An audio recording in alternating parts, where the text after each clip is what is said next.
So,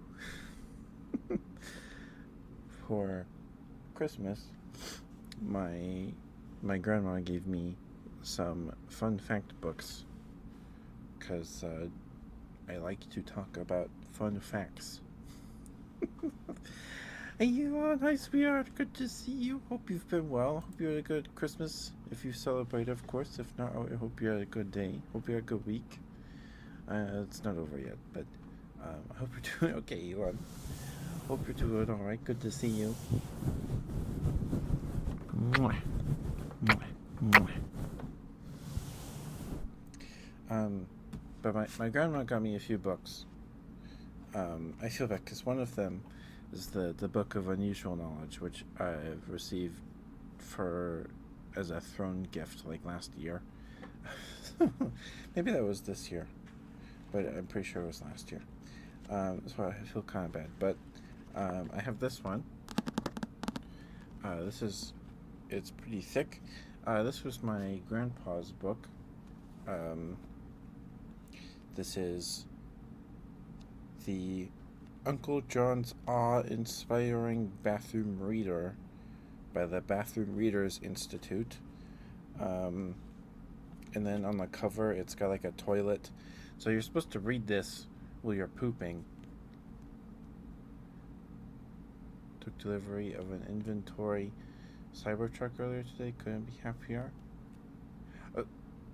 So you got a Cybertruck or you delivered one? Sorry. Sorry, I'm not sure if I'm reading that right. If I don't know.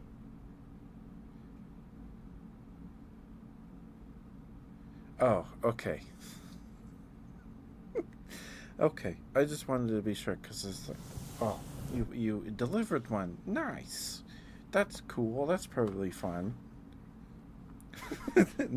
But you got the truck. Okay. Okay.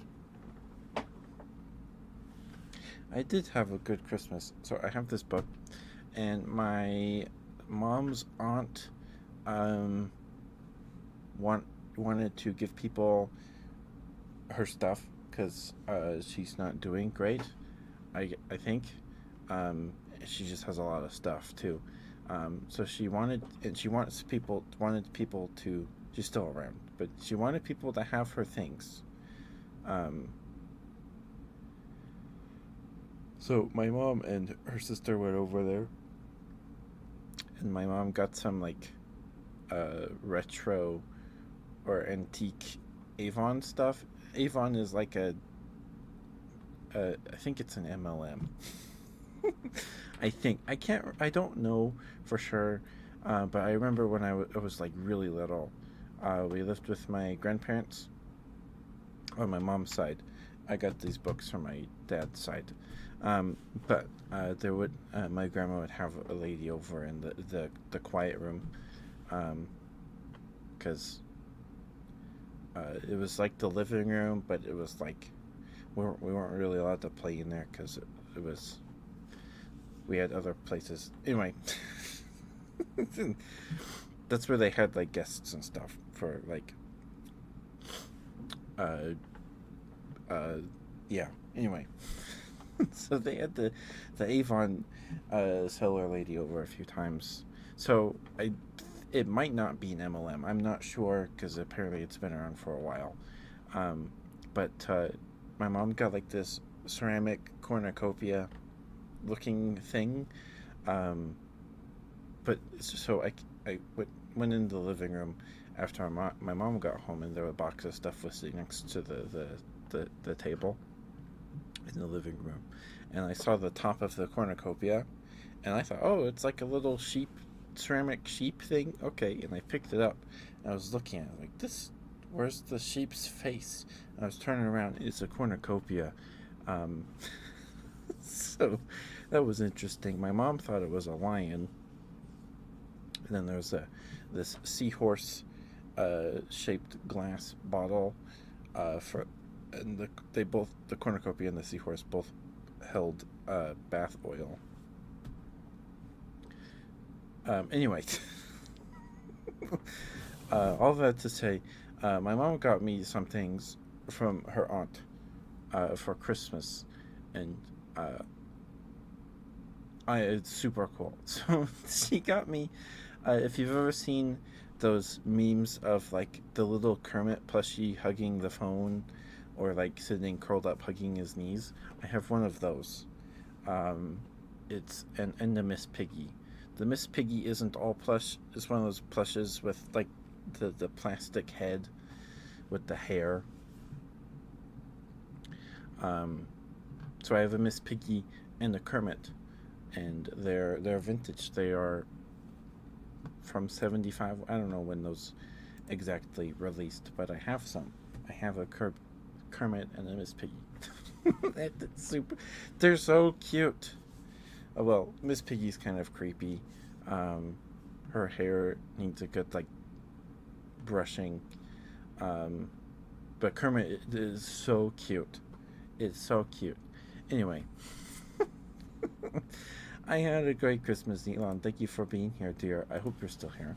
And congrats on getting your truck. I hope it lasts because I've heard that sorry about that.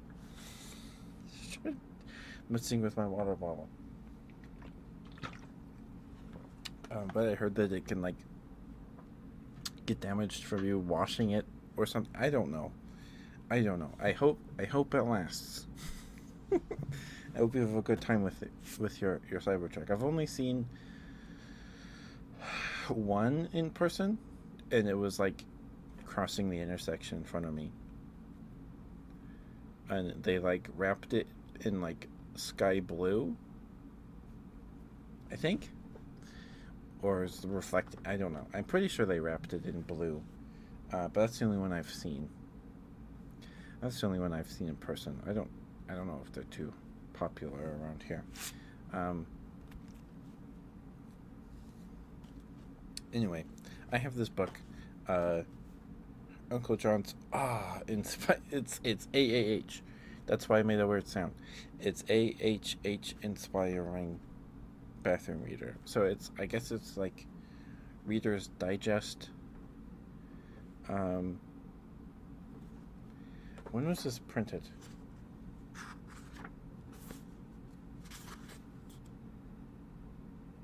Copyright 2002. Second printing June 2003. Okay, so this book is old. Not as old as me, but it's in very nice condition. It probably just sat. So, my grandpa also had a bunch of car magazines. My grandpa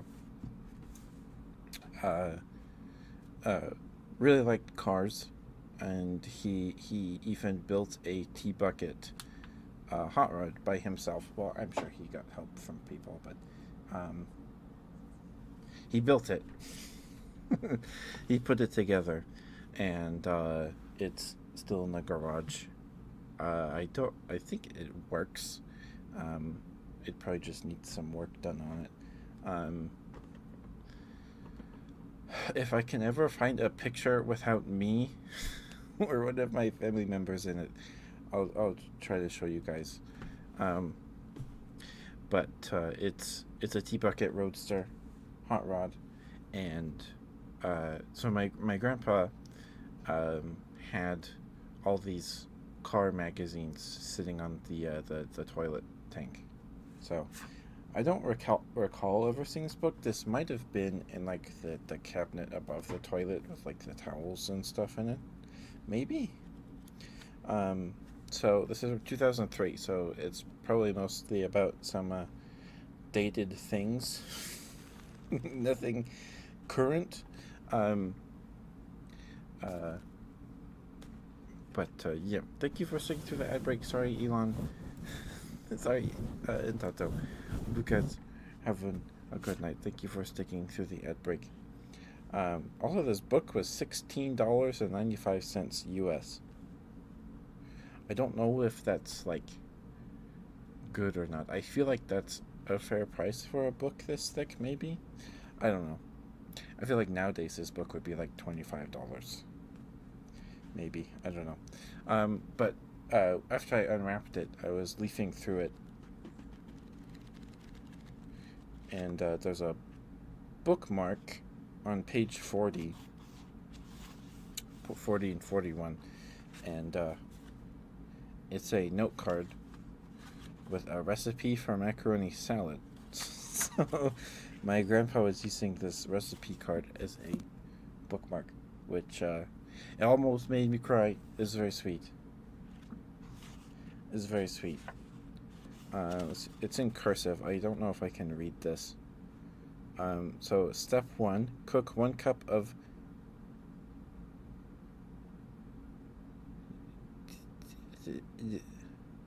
demi Denny Annie Pepe macaroni. Step 2: drain juice from 1 can mandarin orange, 1 can crushed pineapple, 1 jar cherries. Reserve 1 cup juice and set aside. Step 3: in saucepan, combine 1 cup of juice from step 2, 2 tablespoons of flour, 3/4 cup sugar, half tablespoon salt, 2 spaghetti, 2 egg, 2 2 eggs lightly beaten.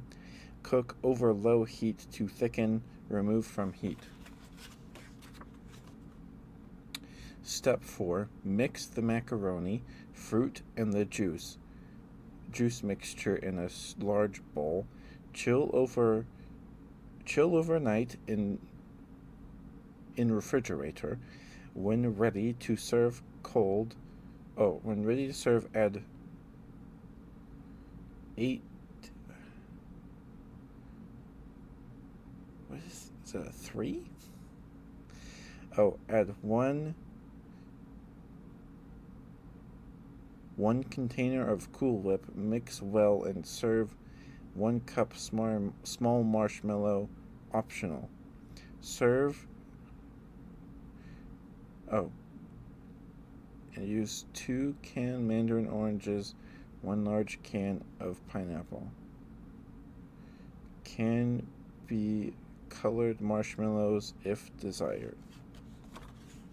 So I don't know if my grandma wrote this. It kind of reminds me of her handwriting. I don't know. I asked her. She did not want it back. She said I could keep it. So I don't. That doesn't sound good to me either. Like macaroni's. It's macaroni noodles and whipped cream and fruit juice. I don't know. I'd rather just eat that without the macaroni. I think that'd be a better texture to me. My mom, on my mom's side of the family, we like stuff. We call it stuff. It's Jello salad. It's Jello, whipped cream, some other stuff, and mandarin oranges from a can. It's very good, actually. It's very good. We like it a lot. But we call it stuff. So I don't think that's its official name, but we just call it stuff. But I have that recipe now. So I thought we could read a few passages from this book, other than, because Wikipedia is fun, but it's very. A lot of the ones we've been reading have really big words that I don't understand. And this is. Yeah, and it's got a picture of Uncle John. I think, is this Uncle John? On the back here. I don't know. But on the back of the cover, it says, what a relief! The Bathroom Readers Institute has done it again, bringing you blissfully satisfying bathroom reading. No more last-minute scrambles for the perfect magazine article.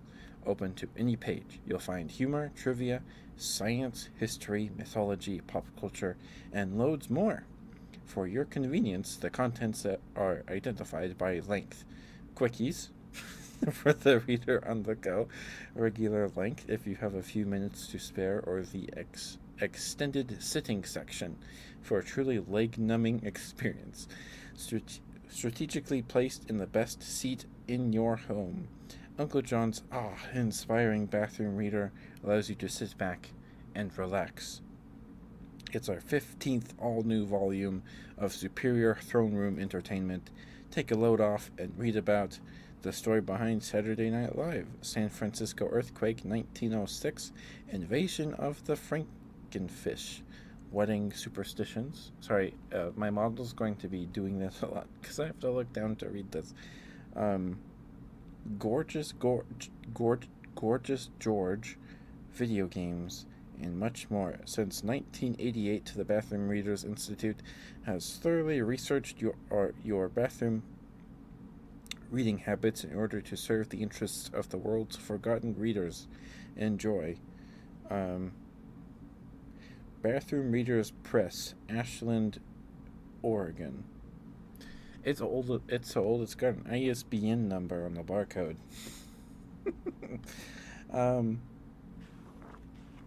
So I don't know. Do we just start from the beginning? Do we read a quickie to get into it, and then we can read a medium length one? All right.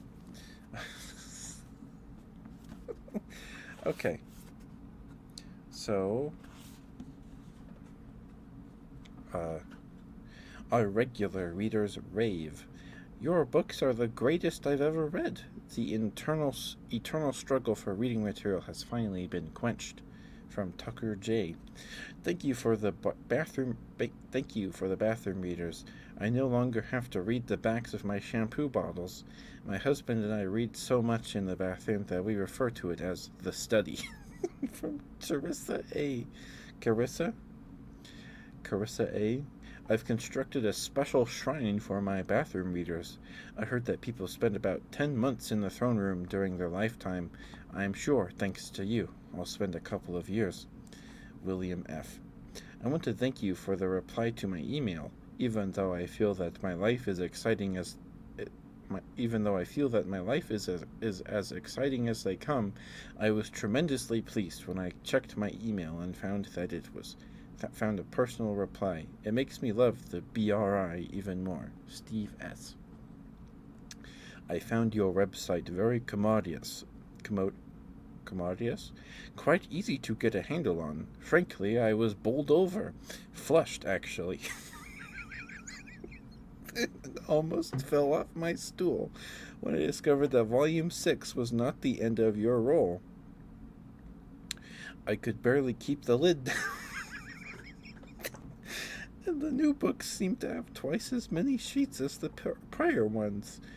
A seemingly endless supply of two-ply reading, if ever there was one.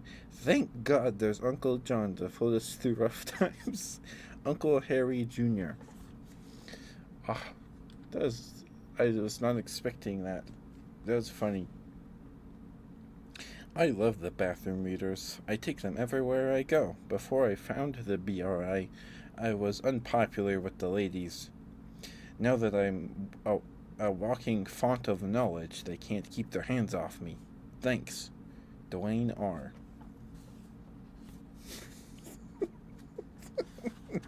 That was good. I liked that. Oh, there's more. I was shopping and saw your books for the first time. I love trivia, so I threw one in the basket and continued shopping. I thought it would look good in the bathroom. Well, I started to read it, and I found myself looking forward to going there. Then I started taking it with me to the den. Now I read it to my husband, and I share your stories with friends. I love the laughter. I love the way you make my mind hungry for more knowledge. Deborah K. That one's very sweet. Your books are such a classy collection of information. I've become one of your biggest fans. You folks are great. John D. Sorry if I'm yelling. I don't mean to be loud. I love your material. I now have 3 of your books. Guests coming to my place can't wait to use the facilities because of your books. In fact, I'm thinking that I might change the color scheme of my bathroom so it doesn't clash with your books. Darren McKay. I just wanted to tell you that I live to read your next book. Love you guys. Thanks. Missy H. I just wanted to let you know that I think the bathroom readers are fantastic. My husband got me two for my birthday, and then, being the terrific guy that he is, and knowing how much I loved this kind of book, he continued to buy them for me until I owned every one. It's almost as though these books were written especially for me. Daphne H. Thank you for making something that makes me want to read. That's always good to have, of course. I have a short attention span, but the bathroom readers keep me reading. I'm on my third book. They're the only books I've been able to read start to finish. I just want to say thank you. And please, don't stop making books. Michelle F. Well, this is the 15th volume. The cover says our 15th bathroom reader. It's definitely not all new. Not anymore. But that's sweet. That's cute.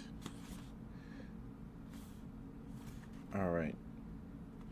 Uncle John's awe-inspiring bathroom reader. Copyright 2002 by the Bathroom Readers Press, a division of Portable Press. All rights reserved. No part of this book may be used or reproduced in any manner whatsoever without written permission, except in the case of brief quotations embodied in critical articles or reviews. Bathroom Reader is a federally registered trademark of Portable Press. Uncle John is a trademark of Portable Press. For information, contact... Okay, that's there. I'm not going to read that.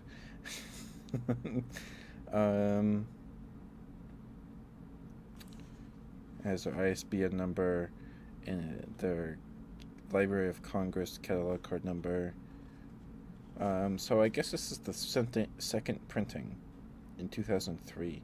Once you can accept the universe as matter expanding into nothing that is something, wearing stripes with plaid comes easy.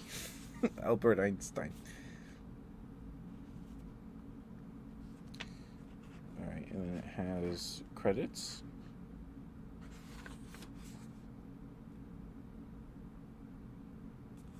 Yeah, and then they thank contributors that helped put the facts together here. Contents. Because BRI understands your reading needs, we've divided the contents by length as well as subject. Short, a quick read. Medium, 2 to 3 pages. Long, for those extended visits when something a little more involved is required. Extended, for those leg-numbing experiences. So I think we'll try to read one of each tonight. I think that would be nice. So let's see. Put the book right here. There we go. I think that's more comfortable. So do we want to read about bathroom news, Myth America, customs and superstitions, Americana, animals, a blunderful life, mouthing off, forgotten history, Canadiana, business, food for thought, the real stuff, real as in like fishing reel, toys / amusements, music, Law and Order, Life is Strange, conspiracy, origins, myth and legends, phrases and word origins, pop science, pop pori, public lives, that's death,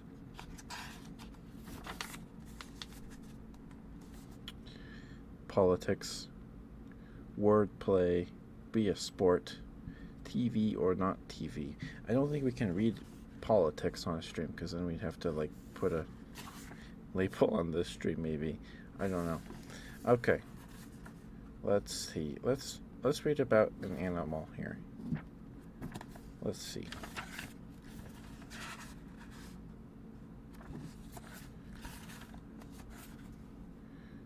Shark attack. Do I want to read about a shark attack? Let's see. Let's read about Good Dog. That's page 292.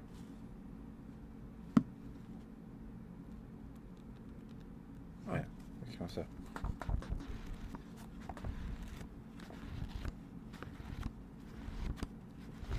Pages of this book aren't too thick. 292.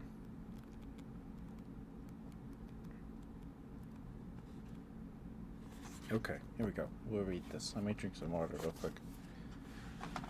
So the quickies are just one page little stories, I guess. So I guess we can read Good Dog and Bad Dog.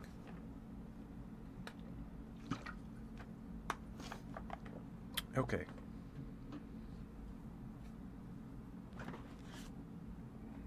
Here we go.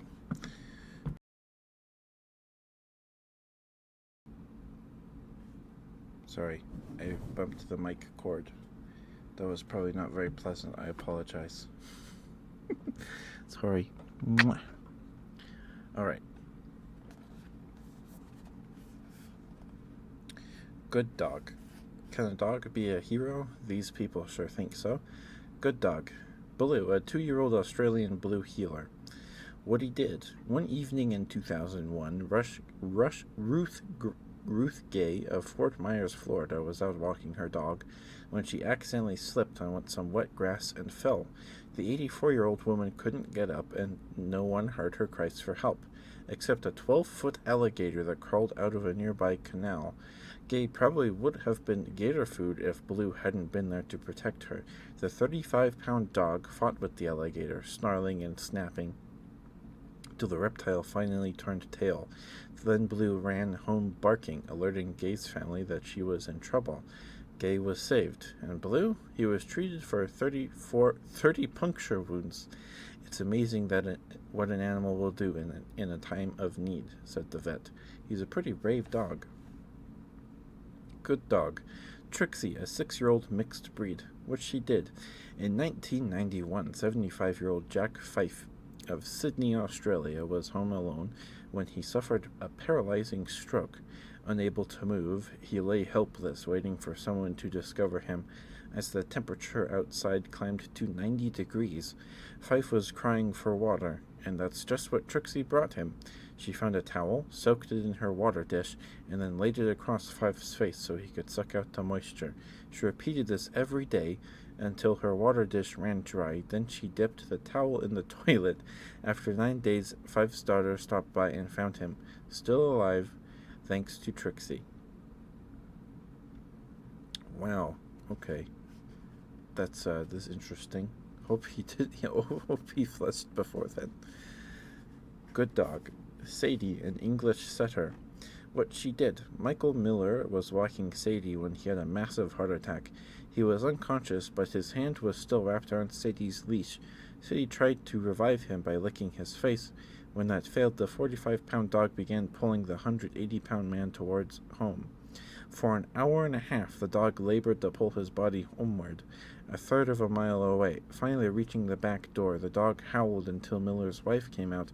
Because of the dog's heroism, Miller recovered. Poll result. 38% of teenage girls in the U.S. say they think about their weight constantly. No ump-dump rule. In pro basketball, you can't replace an umpire unless he's injured or sick.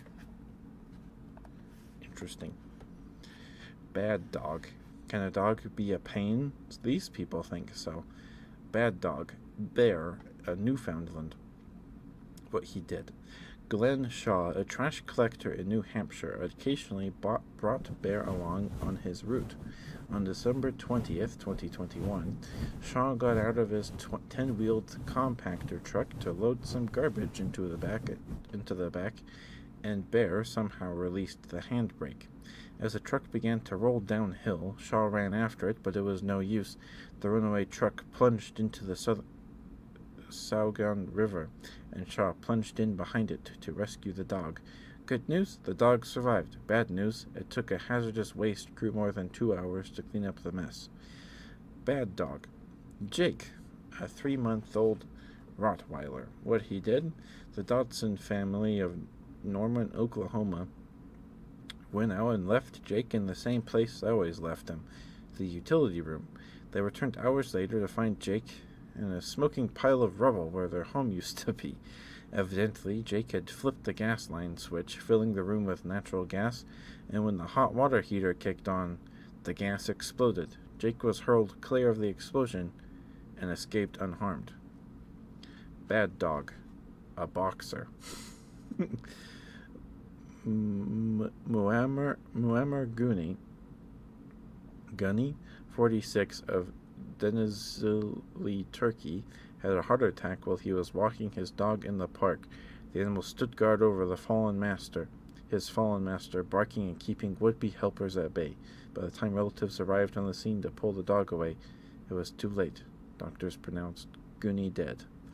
Well, the dog had good intentions, I think.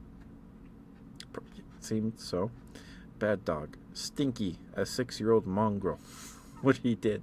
In December of 2000, Stinky and his master, Kelly Russell, were out hunting near their New Zealand home. Russell set down his rifle for a moment, and Stinky jumped on it, and the gun went off, hitting Russell in the foot. At the Waikato hospital, doctors were unable to save his foot. Russell was also fined $500 for hunting illegally in an exotic forest. Poor guy. Oh, man.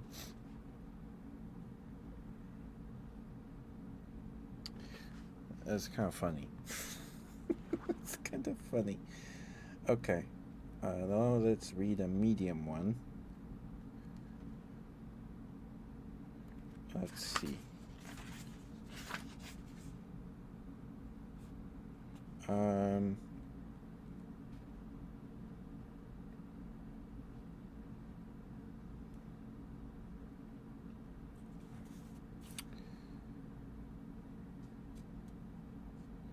Let's read a bathroom news entry. Let's read. So we just read bathroom news, page 295. We were just there. Let's read that. 295. Right? Yeah, 295. Sorry if this isn't as relaxing. Just wanted to read some of this. 295.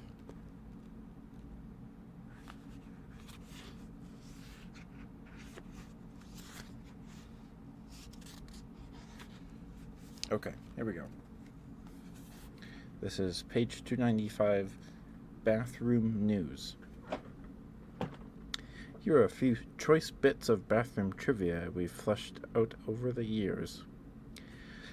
Artsy Fartsy. In 2001, a new work of art by Alphonse Gradant appeared in the Museum of European Art in Paris, praised as art in its rawest form, an expression of 20th century angst comparable to the best work of Picasso and Salvador Dali. The work later sold for $45,000. Who is Alphonse Gradant? The museum janitor. Someone swiped one of his diagrams, had it framed, and hung it in the museum as a joke. Is it art? No, says Gradant. It's the layout of the men's toilet, which he colored in with red and black pens to make it easier to understand. I needed a simple diagram that the contractor could follow. He explains, all I was trying to do was make this work easier, not create a work of art. Museum officials refunded the $45,000. If it were meant as a joke, says a spokesperson, it wasn't a very funny one. Sanitation across the nation. In March 2002, Parrot Products introduced the Enable Kit. Oh, please, if you're listening, you can still redeem trigger requests and everything, please. If you want them, feel free to do so. Introduced the Enable Kit, designed for drivers who are grossed out by bathrooms in highway truck stops and rest areas. Each $3.79 kit comes complete with hand wipes, an area and fixture wipes, rubber gloves and toilet paper, a seat cover, and even a face mask to protect against, quote, any particulates floating around, close quote. Company founder Joe Gosner says he invented the kit after years of experiencing, quote, negative restroom conditions, close quote. Oh, The quote's not done. Why suffer when nature calls, he asks. Wipe away the cracks. In 2000, the city of St. Louis, Missouri started using a new material to seal freshly tarred cracks in its roads. Toilet paper. The paper reduces the tackiness of the tar so it doesn't stick to people's shoes or to the tires of cars. TP offers advantages over traditional materials like sand and leaf mulch. It's cheap, it doesn't clog sewers, it doesn't stink like leaf mulch, and it's easy to apply. Just slap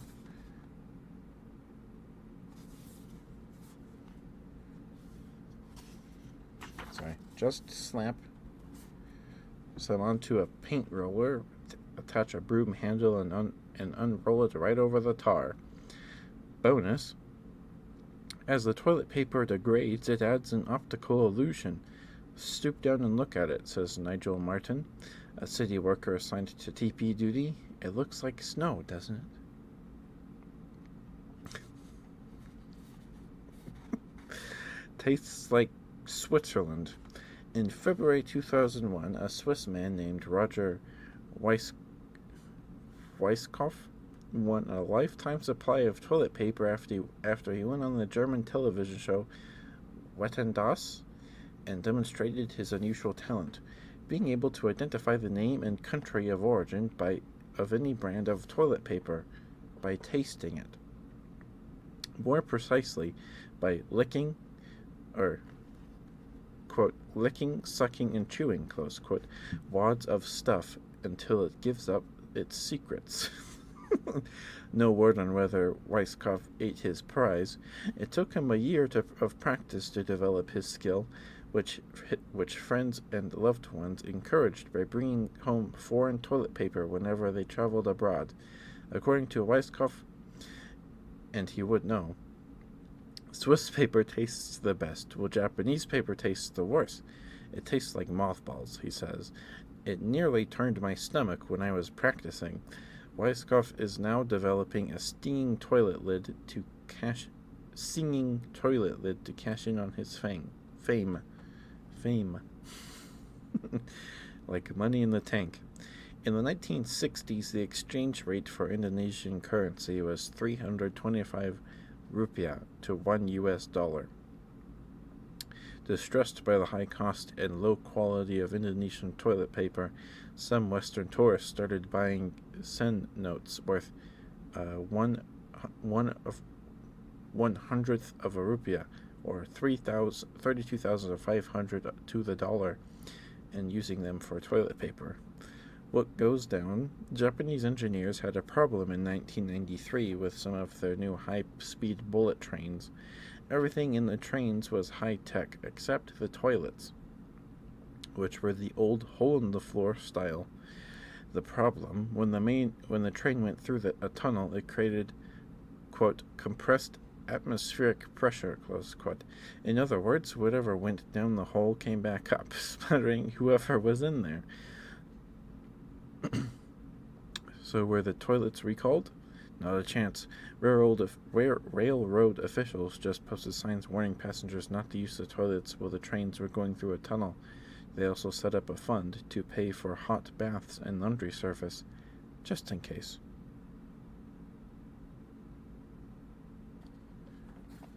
And that's the end of that segment of bathroom news.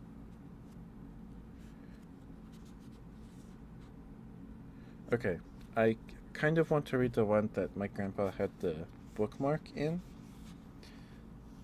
You got to page 40. I don't know if my grandpa was reading this just cover to cover or if he was skipping around.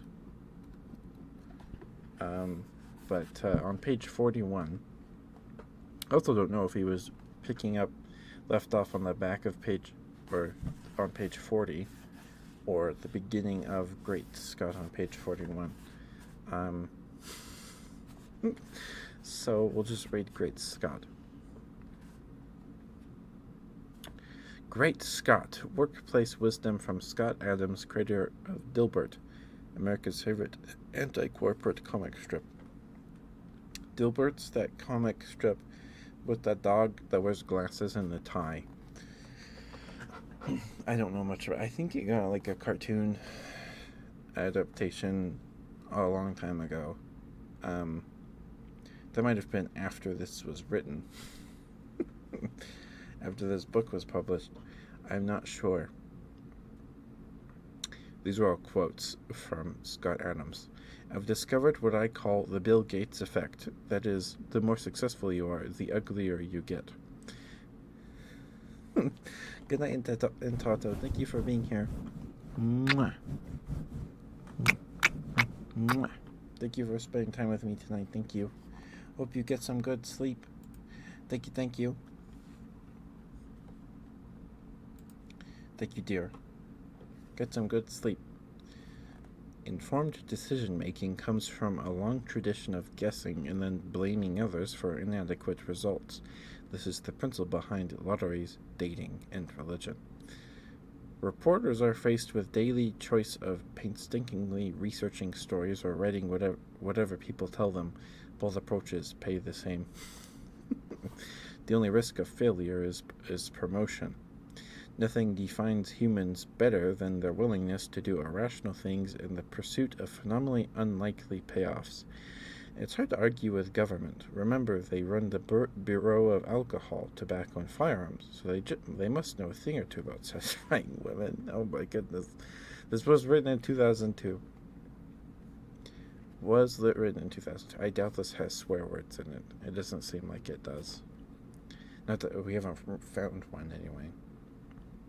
There are two ways to predict the future. You can use horoscopes, tea leaves, tarot cards, a crystal ball, and so on, collectively known as the nutty methods.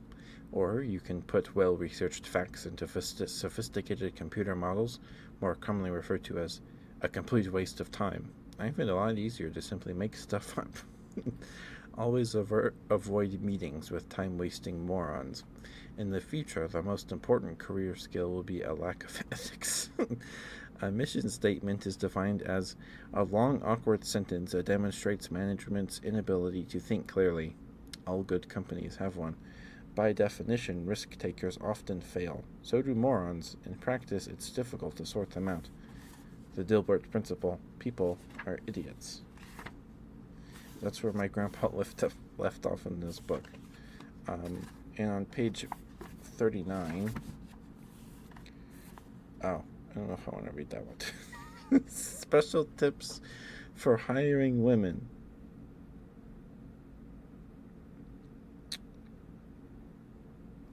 I don't think I'm going to read that one. I don't think I'm going to read that one. We don't need to read that one.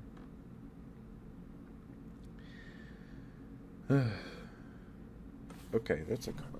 Alright, let me drink some water real quick. Oh my goodness.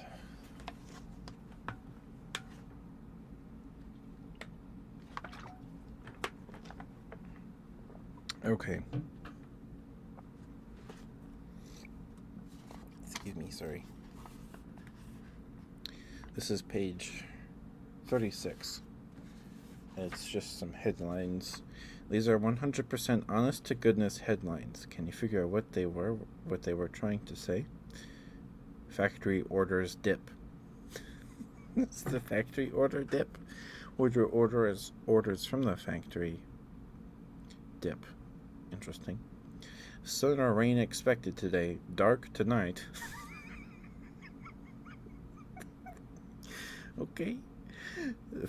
Psychics predict world didn't end yesterday. Capital punishment bill called death oriented. Chicago checking on elderly in heat. Okay. Tips to avoid alligators. Don't swim in waters inhabited by large alligators. Here's how you can lick Doberman's leg sores. Coroner reports on woman's death while riding horse. Chef throws his heart into helping feed needy. Cincinnati dry cleaner sentenced in suit. High-speed train could reach valley in 5 years. Fish lurk in streams. Key witness takes fifth in liquor probe. Japanese scientists grow frog eyes and ears. Suicide bomber strikes again. Donut hole, nude dancing on council table. Police nab student with pair of pliers. Marijuana issue sent to joint committee. Girl kicked by horse upgraded to stable. What?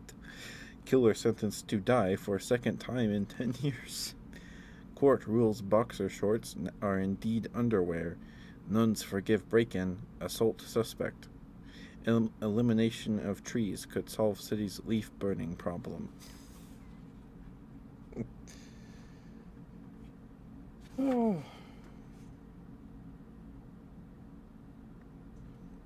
Parrots never ever get appendicitis. They don't have an appendix. Interesting. I didn't know that. All right. I like the bathroom news ones. That one's fun. Let's read a long one. Let's read. Should we read number 2's Wild Ride? How to toilet train your cat or pay as you go?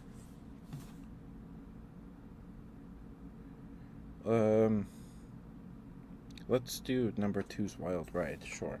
It's 164.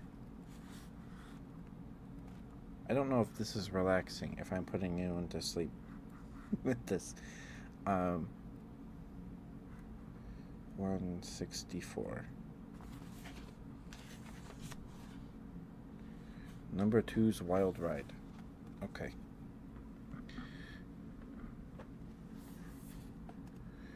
Uncle John feels a responsibility to eliminate bathroom ignorance. So for this edition of the Bathroom Reader, we're going to answer the basic question: what happens after you flush? It's more complicated than you think. Ready, set, go. For you, the trip has ended. You've done your business. Hopefully, you've also had a few minutes of quality reading time. You flushed the toilet, and you've moved on to the next thing. But your business, aka organic solid waste, aka number 2, the trip is just beginning. Here's a general idea of what happens next. Connections. If you live in a rural area, your house is probably hooked up to a septic tank. We'll get to that later. Before the 20th century, sanitary systems typically dumped raw sewage directly into rivers, streams, and oceans. Today, if you live in an urban area or a suburb, chances are your toilet and all of the water fixtures in your home, the sinks, showers, bathtubs, dishwasher, washing machine, etc., are all hooked up into a sewer system that feeds into a wastewater treatment plant. So the journey begins when number 2 mixes with all the rest of the wastewater leaving your house. Then it enters the sewer main that runs down the center of your street, usually about 6 feet beneath the road surface, and mixes with the wastewater coming from your neighbors' homes. From there, the sewer main probably joins with the other sewer mains to form an even bigger sewer main, depending on how far you are from the wastewater treatment plant. The sewer mains may repeatedly join together to form even larger pipes. By the time you start getting close to the plant, the pipe could be large enough in diameter to drive a truck through it. Primary treatment. By now, number 2 has a lot of company, especially if any storm drains feed into your community system. Anything that can be swept into the storm drains: old shoes, tree branches, cardboard boxes, dead animals, rusty shopping carts, is now heading through the giant pipes towards the treatment plant. This floating garbage would destroy the equipment in the plant, so the first step is to remove it from the wastewater. This is accomplished by letting the water flow through a series of screens and vertical bars that trap the really large objects but let everything else, including number 2, float through. The big stuff is then removed and disposed of, often in landfills. The nitty-gritty. Now the trip starts to get a little rough. The wastewater flows into a grinder called a communitor. The communitor is like a huge garbage disposal. It takes everything that's still in the water, number 2 included, and grinds it down into some sort of liquefied mulch that's easier to treat chemically and easier to remove. Number 2 now has now become one, so to speak, with all the other solid matter still in the wastewater. Next, the slurry flows into a grit chamber, where inorganic material, such stuff that can't rot, like sand, gravel, and silt, settle to the bottom of the chamber. Later, they're disposed of in a landfill.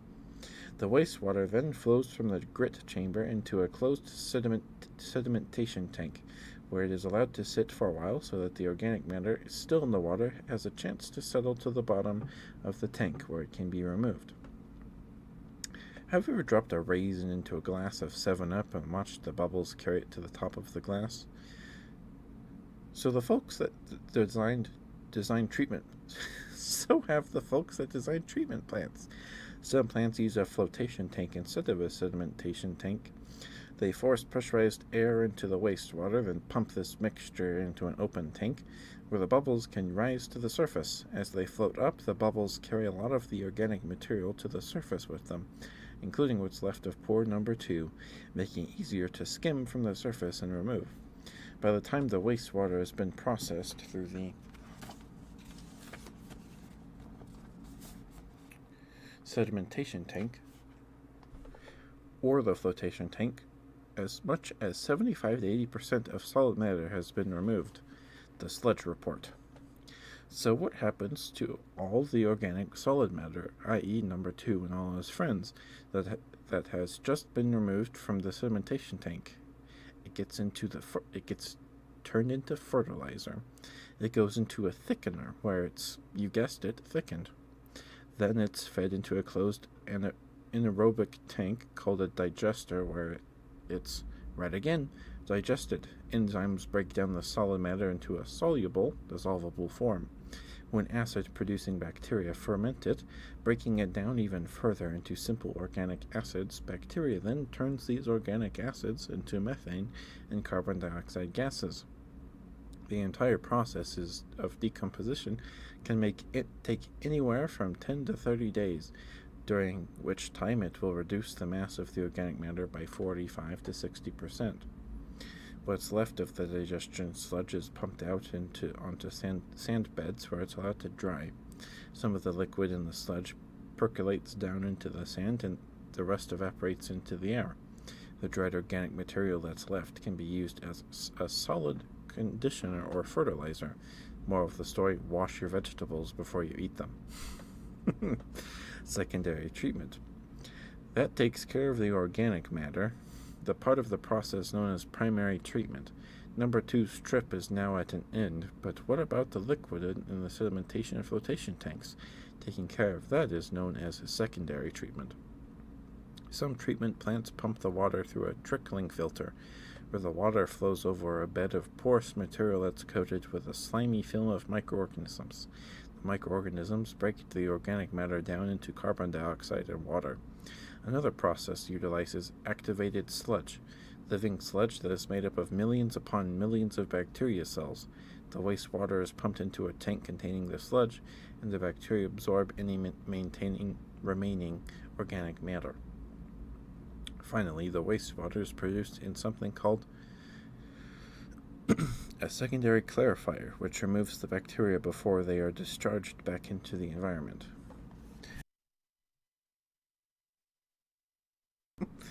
Hi, Nightel. Hi, sweetheart. Sorry, I muted the mic and bumped it at the same time, so I don't think you guys heard the mic get jostled around.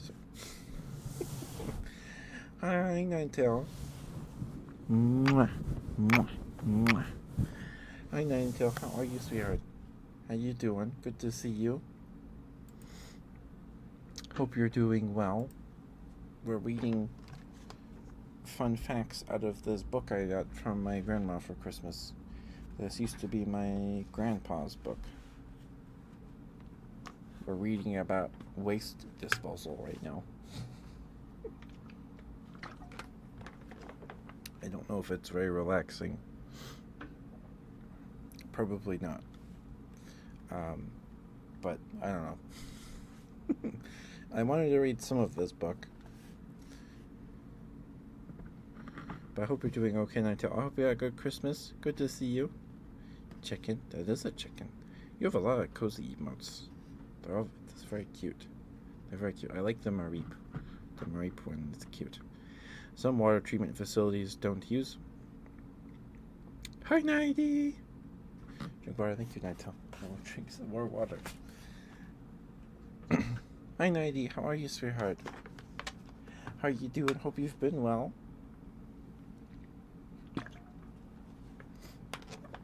Thank you for stopping by. Thank you.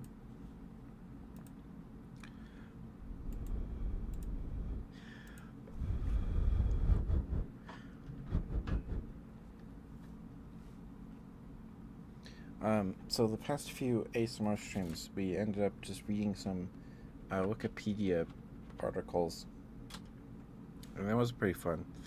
Um, and apparently, I like to regurgitate this information because my grandma gave me a bunch of fun fact books for Christmas. This one, excuse me, I got from my grandma. This used to be my grandpa's. It has a bookmark in here that is a note card with the recipe for macaroni salad on it. So, right now we're reading about waste disposal.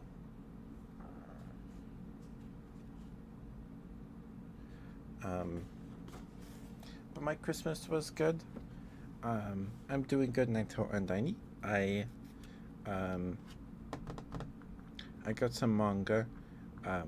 I got they're making a Magic the Gathering manga. The first volume's been out for a bit, I guess. The second volume doesn't release till next month. It's either next month or February. And if you get get your hands on the first printing, you get a promo card in the back of the book, which is neat. I also got a big box of magic cards that I used to teach one of my sisters to play, and she liked it. She won every single game. She played a white deck with focus on spirits, and I put a handful of unicorns in there. And I got a few rare soldiers that have some neat like recursion things. Maybe not recursion's not the right word, but they're very neat. And she kicked everybody's butt. My brother made a red deck out of the cards I got, and he played it against my sister with the white deck I made, and my sister won. And I was like, well, I guess my deck building's superior to yours. And he goes, well, then why don't you use the red deck, and then if you win, you're wrong. I was like, okay, fair enough. And I lost. I lost. I shuffled really bad. I don't know if I didn't shuffle enough or shuffled too much, because I ended up drawing lands for like 5 turns straight. I drew every single land in the deck, which was 15. There were 40 card decks. I drew every single land card, which was this 15 cards. Because the game went long enough where there were like 6 or 7 cards left in the deck. And I was on one life point for like 5 turns. It was something else. I hung on there, but I lost. But it's okay. But my Christmas was good. I got a vintage Miss Piggy and Kermit the Frog plushie from my mom, who got it from her aunt. So if you've Ninetail or Nighty, if you've ever seen the sad Kermit meme, where the Kermit plushie is like hugging his knees, or the one where he's hugging a phone, surrounded by hearts, I have one of those plushies now. It is so cute. It is so cute. It's adorable. I believe it's also, they're vintage. They're from the 70s. They're not mint condition. unfortunately. But you know, they're old, so it's fine. That's fine. Um, you know. Hi, Mooney. You want a good girl? Okay. But my Christmas was good. It was nice and cozy. I didn't touch my PC once that whole day. I didn't even turn it on. Because I get up early. Because my siblings like to open presents really early in the morning. So I got up early. It was like 9 a.m., which is early for my internal clock. Um, so I mostly recovered from that. Um, but yeah, my Christmas was good. The most exciting thing I was the Kermit and Miss Piggy plushies. I am super excited to have this Kermit. He is sitting in my little curio cabinet I have on my dresser. Um, he's freaking cute. It's so cute. The eyes, his eyes have kind of yellowed. They're not white really anymore. They're yellowed, but it's fine. He's old. Um, I don't know if they were ever played with by somebody.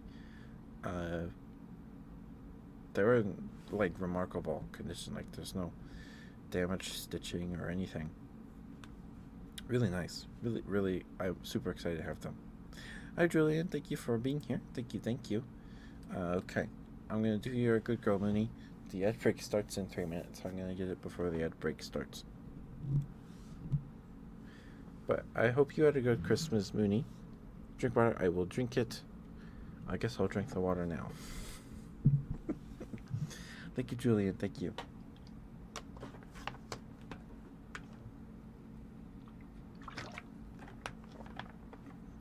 Okay.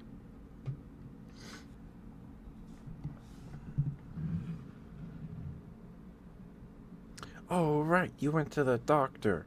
I hope that went well, Mooney. I hope your peach is okay. Anyway. Mooney, you're a very, very good girl. You're a very good girl, Mooney. Good girl. Good girl. Good girl, Mooney. Good girl. Mooney, I'm very proud of you.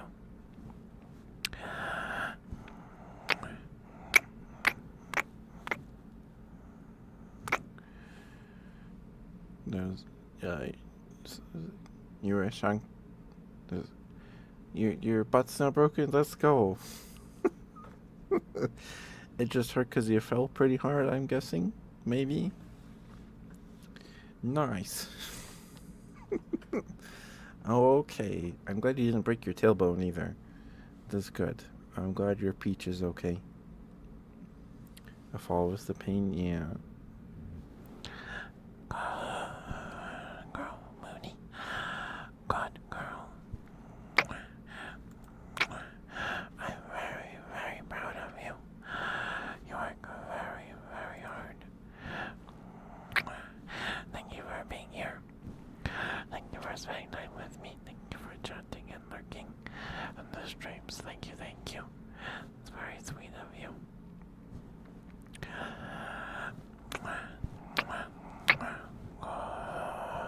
girl. Good girl.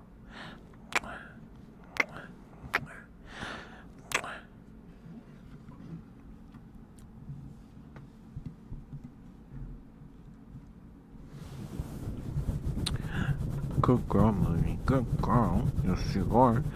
Yes, you are. Such a good girl. Mwah. Very, very good girl. Yes, you are. Look at you being such a good girl. Mwah. Yes, you are. Yes, you are. Such a good girl. Mwah. Good girl, Mooney. Good girl. Mwah. There you go, Mooney. Hope that was okay for you. Thank you for the redeem, and I'm glad you're all right. I'm glad your peach is okay. Just for context, a few streams ago, Mooney came in here saying that she fell on her butt and was gonna go see the doctor about it because it hurt real bad, I guess. And she slipped on a not banana peel, potato peel in the hallway. Uh, just for context as to why we're talking about her booty. There you go. Anyway, anyway, um, let's finish this. Let's finish this entry here. And for the people just joining us, this is a segment in this book about waste treatment, which I'll explain later. Some water treatment facilities don't use trickling filters or activated sludge. They just pump the water into a lagoon or a stabilization pond where the water is allowed to sit, and will naturally occurring bacteria and other microorganisms do the same job on their own, only a little slower. Advanced treatment. Most wastewater that has received both primary and secondary treatment is considered safe enough to go back into the environment, but some water does require further treatment, especially if it's going to be reused by humans. Processes with such names as reverse osmosis and electrodialysis can remove dissolved solids that can pass easily through other kinds of filters. Then the water is filtered and treated chemically to remove phosphorus, ammonia, nitrogen, and phosphates. Excuse me. If the water is going to be made safe for drinking, it is also treated with chlorine or disinfected by ozone. That's it. The water is clean. Uncle John wouldn't want to drink it, but that doesn't mean it isn't clean.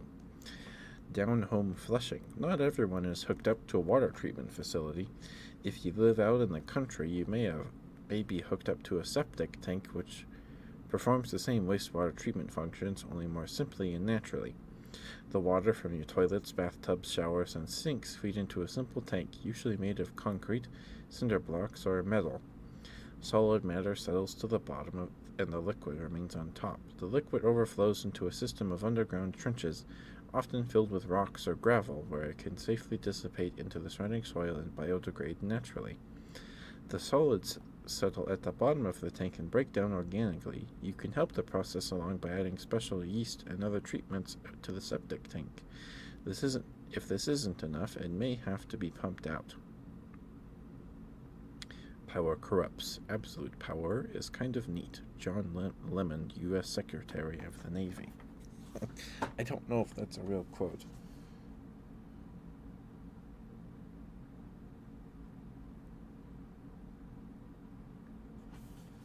Fastest way to wake up a penguin, according to French scientists: touch their feet. That makes sense. If you think about it, that makes sense. To wake up a penguin, you touch its feet, because, if you've seen it's not Walking with Penguins.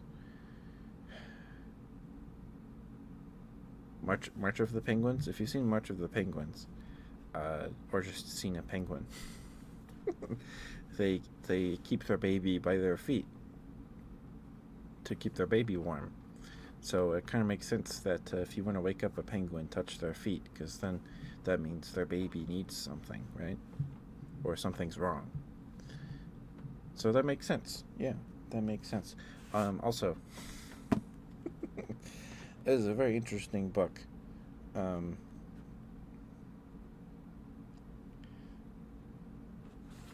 Very interesting.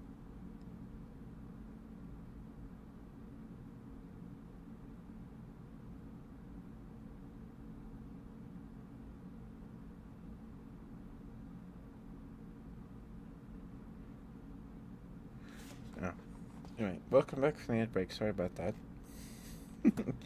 We were reading out of the 15th volume of Uncle John's awe-inspiring bathroom reader by the Bathroom Readers Institute. This was my grandpa's book, and it has a bookmark, which that is a note card with the recipe for macaroni salad on it. So, I just wanted to read a bit from it. Um, I don't know if it was very relaxing. I don't know if I wasn't like whispering or anything. My model was also like jumping up and down all over the place because I had to look down and to the left and the right to read the book. Because when I do ASMR streams, I turn my lights off, or my light. I only have one light bulb in here. I turn the light off and I turn on this salt lamp, just for mood lighting or whatever. My webcam also has a ring light on it, so um, there is that too. Anyway, I read this in the dark. Um, yeah, I think I think I've had enough. I think I've read enough of this for now. Maybe we can do a few more short little entries in here. You want a good boy, Julian? Okay, I can do that for you. But I hope you had a good Christmas, Mooney. Merry Christmas. I'm glad you're all right. I'm glad you're all right. Please get some good sleepies, and I hope you have some good sleepies. Don't forget to brush your teeth. Hopefully, I don't keep you up. Hopefully, I'm not being too loud. Hopefully, I'm not being too loud.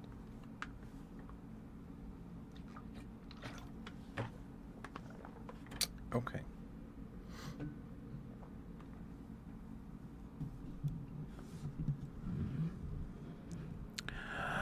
Julian, you're a very, very good boy. You're a very, very good boy, Julian. Thank you for being here. Thank you, thank you. You're a very, very good boy.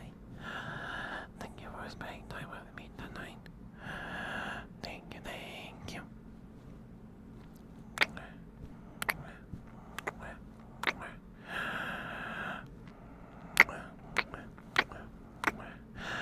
Good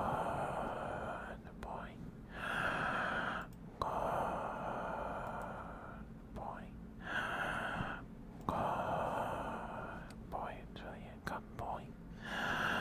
Good boy.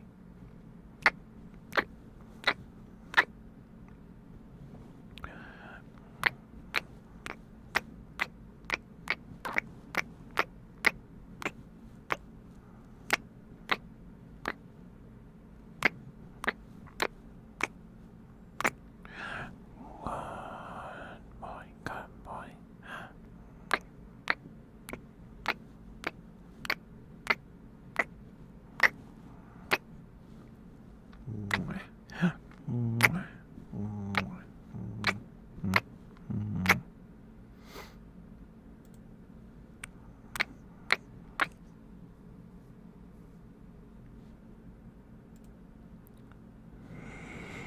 Good boy.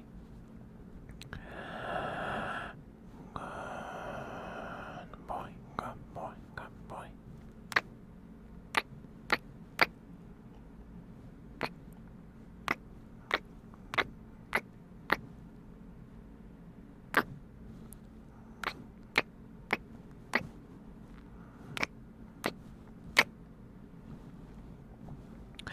Julian, thank you for lurking, spending time with me, chatting in the streams. Thank you, thank you.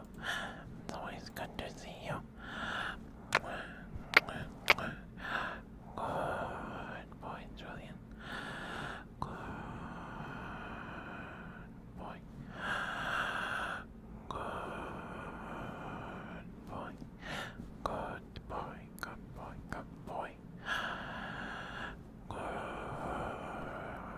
Good boy.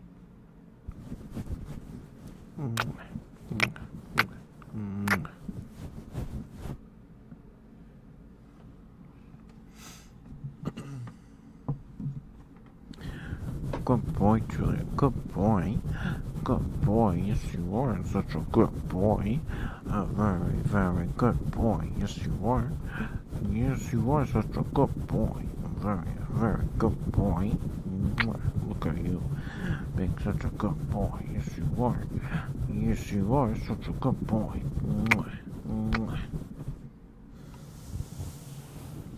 Thank you, Julian. Thank you for the redeem, dear. Thank you, thank you. Hope that was okay for you. Thank you, thank you. I appreciate it lots. Thank you. I enjoyed the section about the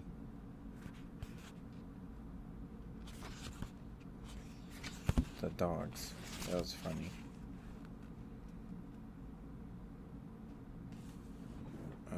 Let's see.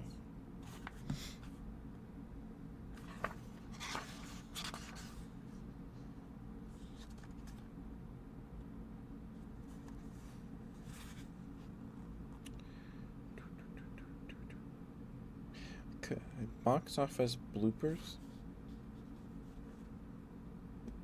What's that? What's that one? What's that one? That's on page 325.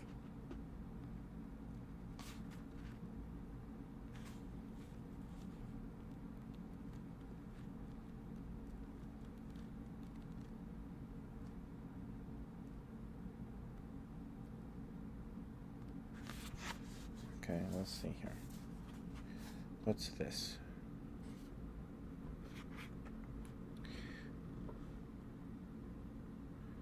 We all love bloopers. We mean bloopers. Here's some great ones from the silver screen. Movie The Bridge on the River Kwai, 1957. Scene the film's opening credits. Blooper. This blockbuster won 7 Oscars, but not for spelling. They misspelled the star's name. Alec Guinness, as in Guinness. Like the world record book, or like... No, I'm thinking of haggis. I don't know, I don't get it. This book was published in 2002, and the second printing happened in 2003. So a lot of this stuff is dated. So I don't know if any of this is going to make sense to me or anyone. Movie Clueless, 1995. A close-up shot, the scene, a close-up shot of Cher's Alicia Silverstone report card.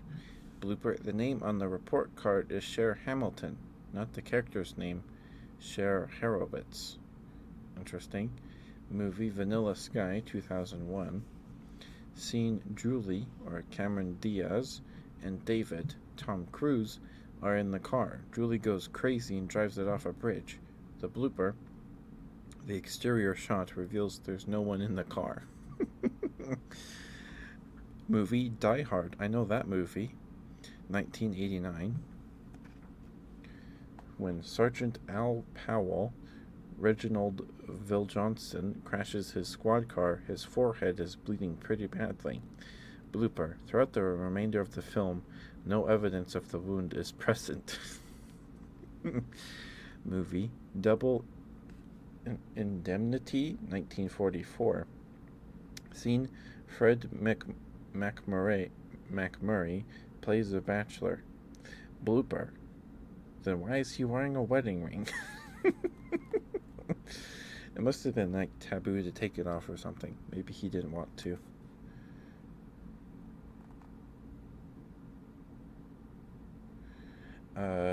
Movie North by Northwest, 1959.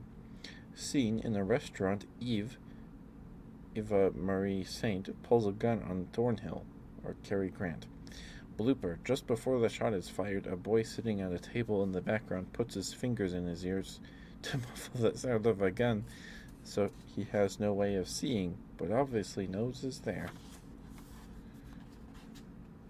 Movie Twister, 1996. Isn't there like a new Twister movie coming out soon? Or is out? Scene. The story chronicles one of the biggest tornadoes in Oklahoma's history. Blooper. Most of the road signs are from Texas. Okay. Oh, I know this one. I know this one. Movie Shrek 2001.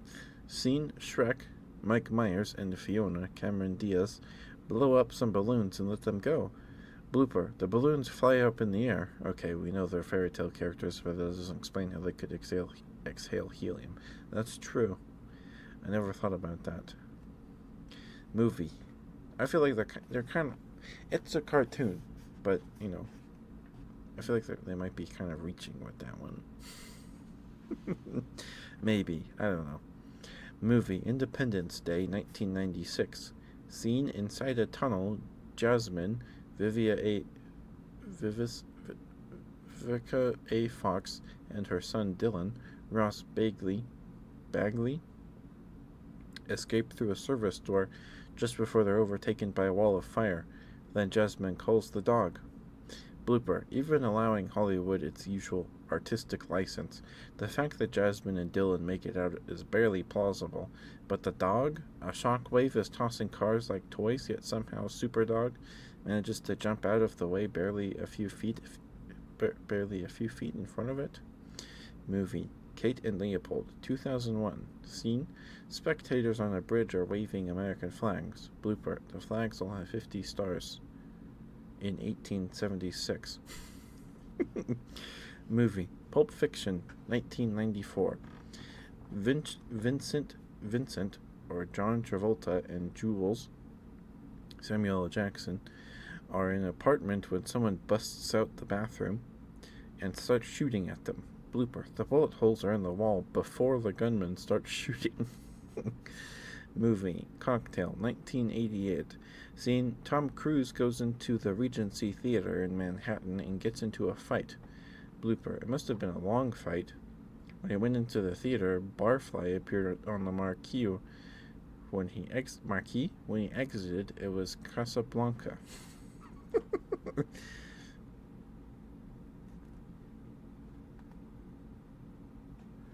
Wow. All right.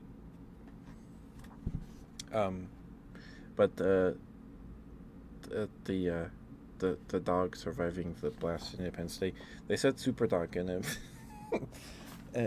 Made me think of that Superman trailer for the new Superman movie directed by James Gunn.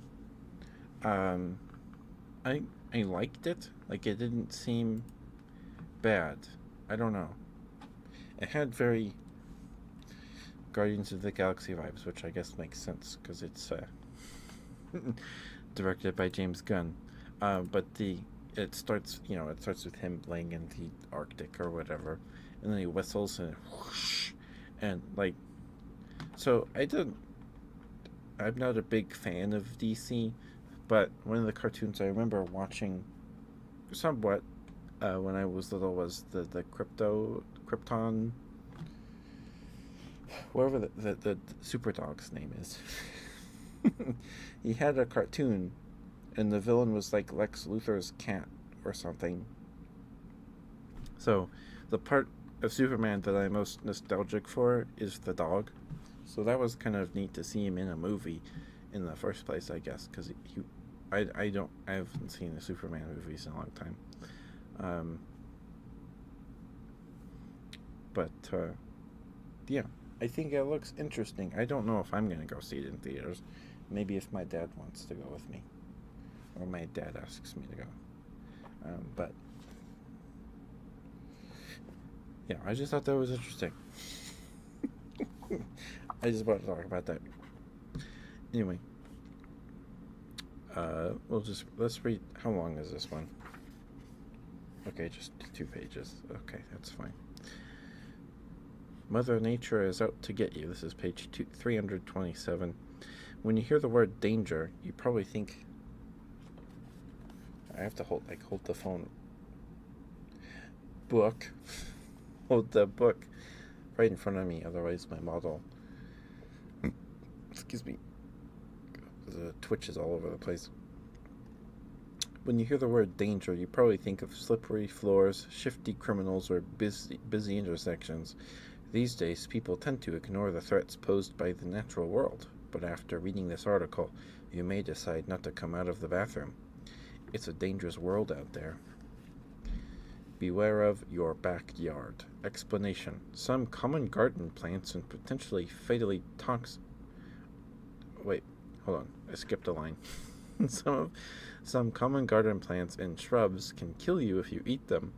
These attractive but potentially fatally toxic plants include rhododendron, daphne, English ivy, foxglove, hemlock, jonquil, mistletoe, morning glory, and yew. YEW. The list of plants that can leave you in a coma, paralyzed, or spasmodic is as long as your arm. Beware of golf courses and riverbanks. Explanation. Each year, about 100 people are killed in the United States by lightning strikes, and most of these unfortunate victims became targets while out enjoying golf or fishing.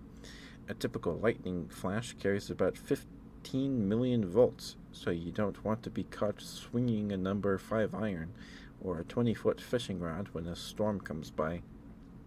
The National Weather Service recorded 3,511 deaths and 11,489 injuries from lightning strikes between 1959 and 1999. PGA advice to all golfers is to stop playing and seek shelter as soon as any storm approaches. Beware of the woods. Explanation. Assassin bugs, also known as kissing bugs, have been known to suck blood from the lips, eyelids, and ears of a sleeping human. There are various species that hang out in the woodlands and bushes of Africa, Central America, South America, and even North America. Most assassin bugs aren't deadly to humans, but the Triatoma infestans makes up for it. Found mostly from Mexico to the south of Argentina, it can spread Chagas disease. I probably said that wrong. I hope I didn't just say something really bad. Which will kill a person in just a few weeks by weakening the nervous system, eventually causing a heart attack. 5,000 people die from Chagas disease every year. Beware of old baby rattles. Okay. Explanation. Toy manufacturers once used castor beans as the noisemakers in baby rattles. They probably didn't know that castor beans contain ricin, a protein that's fatal to humans. Scientists estimate that ounce for ounce, ricin can be 6,000 times more deadly than cyanide. A teeny bit of ricin weighing no more than just 1 grain of salt can kill an adult. Holy moly! Beware of jewelry. Explanation. Not quite as toxic as ricin, but still pretty dangerous, is abrin. Abrin is found in Jinquirity beans, which are used in rosary necklaces. Just one seed can be fatal, yet this bean is often used to make necklaces in Mexico and Central America. Rest in peace. In 1994, Alexandra Sergeyev and several of her co-workers chipped in to buy 3 tickets in a lottery to win an automobile. Mrs. Sergeyev gave one to her husband to put in a safe place. Soon afterward, he dropped dead from a heart attack. It wasn't until after the funeral that she realized that 1, the ticket she gave her husband was the winning ticket. 2, he put it in the pocket of his best suit. 3, that was the suit he was buried in. Oh no! Oh man. Mrs. Sergeyev consented to have Ivan's body exhumed, but when the authorities went to dig him up, they discovered the grave was empty and that someone had already cashed in the winning ticket. What the heck? Police discovered that a ring of grave robbers had looted the grave, sold the casket to an undertaker, and sold Sergeyev's suit to a thrift shop. Someone apparently bought the suit, found the lottery tickets in the pocket, and cashed it in. Miss Sergeyev was eventually awarded the automobile, but she never recovered her husband's body. The thieves had sold it for animal feed. What the heck? That's awful. That's awful. Home bodies. 89% of Americans don't have a valid passport. That numbers may or may not be higher now. I don't know. Interesting. The longest earthworm ever found was 22 feet from head to tail. That's huge. That's massive. Alright. How long is this next one? Just one page. Okay. I think these next ones are all short ones, maybe. In my expert opinion, that's the title of this little section on page 329. Anyone who expects a source of power from the transformation of the atom is talking moonshine. Lord Rutherford, scientist and Nobel laureate, 1933. No woman will in my time be a prime minister. Margaret Thatcher, 1969, 10 years before being elected prime minister. Okay. I applaud President Nixon's comprehensive statement, which clearly demonstrates again that the president was not involved with the Watergate matter. George Bush, 1974. No matter what happens, the U.S. Navy is not going to be caught napping. Frank Knox, Secretary of the Navy, December 4th, 1941, 3 days before Pearl Harbor. We're going to make everybody forget the Beatles. B.G. Barry Gibb on his group's 1976 movie Sgt. Pepper's Lonely Hearts Club Band, which flopped. No flying machine will ever fly from New York to Paris. Orville Wright, 1908. Novelty is always welcome, but talking pictures are just a fad. Irving Thalberg, MGM, movie producer, 1927. Airplanes are interesting toys, but of no military value. Martial Foch, French military strategist, 1911. I cannot conceive of anything more ridiculous, more absurd, and more affrontive to all sober judgment than the cry that we are profiting by the acquisition of New Mexico and California. I hold that they are not worth $1. Daniel Webster, Senator of Massachusetts, 1848. Who would say that purchasing New Mexico and California, that you're not profiting by that? You're getting what? It will be gone by June. Variety, referring to rock and roll, 1955. Sensible and responsible women do not want to vote. President Grover Cleveland, 1900. Well, that aged like milk. A lot of these did. I think that's the point. Okay.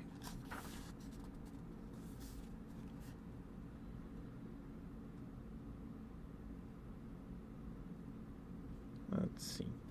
Do I want to read any of these?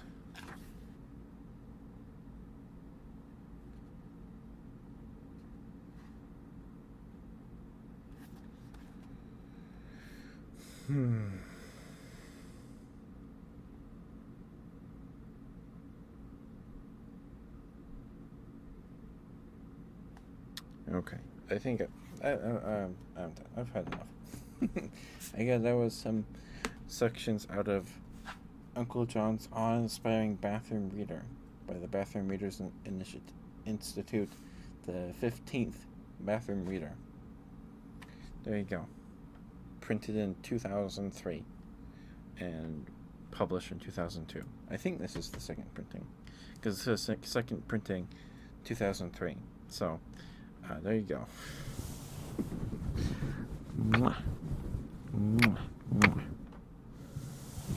Sorry if none of that was interesting. I think I enjoy reading Wikipedia articles more. Some of those were fun. But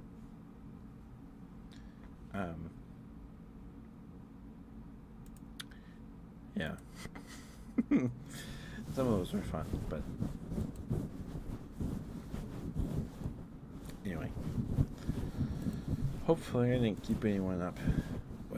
Hopefully I wasn't too loud.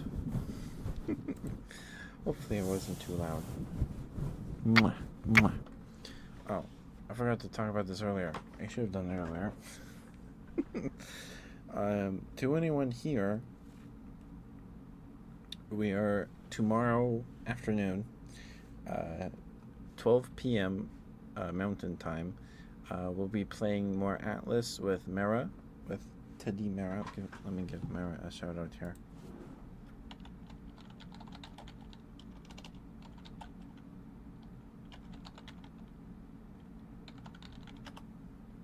There we go. Go follow Mara.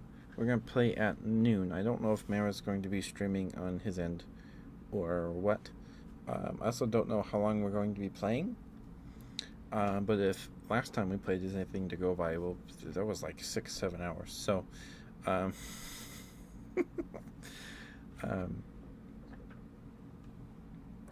yeah, we're probably going to do some. I imagine we'll have to do some grinding. We gotta get to the medium level, medium difficulty dungeon or something. The level 12 to 18, level 15 to 18 dungeon. So, yeah, I think my character's like level 16. I think I made it to level 16 because we played a bit during the marathon after that. After we played with Mara. And I did some leveling. I think we leveled once. I think we leveled to 15 and then 16. So,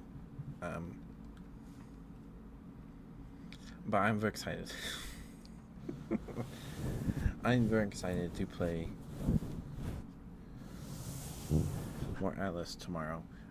So I gotta do my best to be up by then.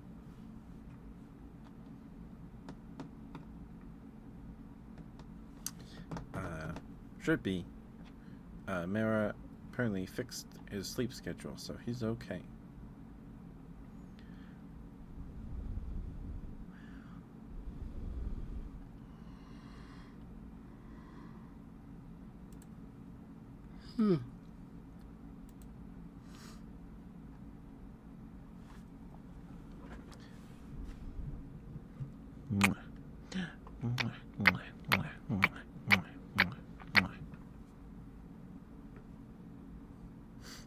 Hi Toto, thank you for being here.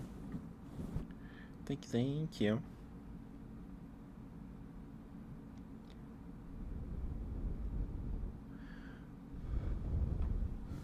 How are you, Toto? How you doing? How you doing?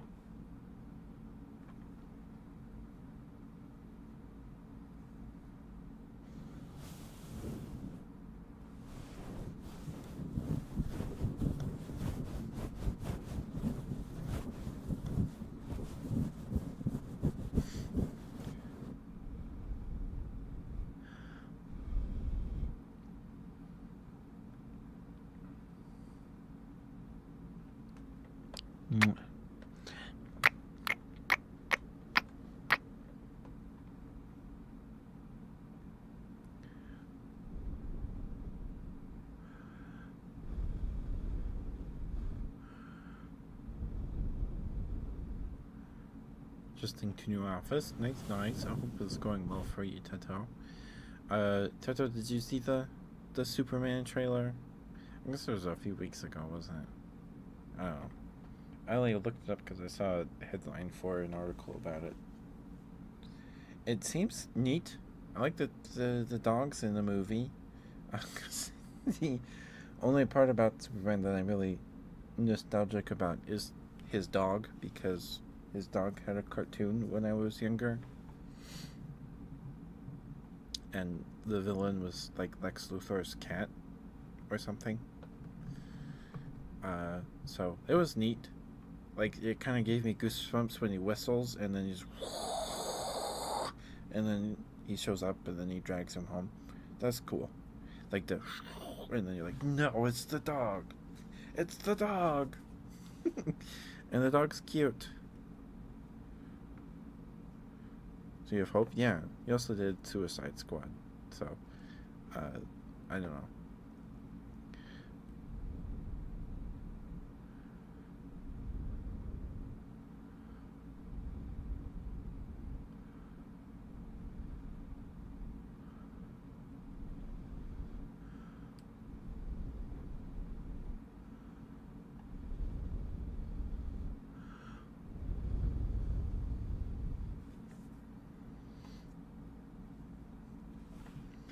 movies are the same to you. Totally understandable, Julian. I haven't seen anything from Marvel since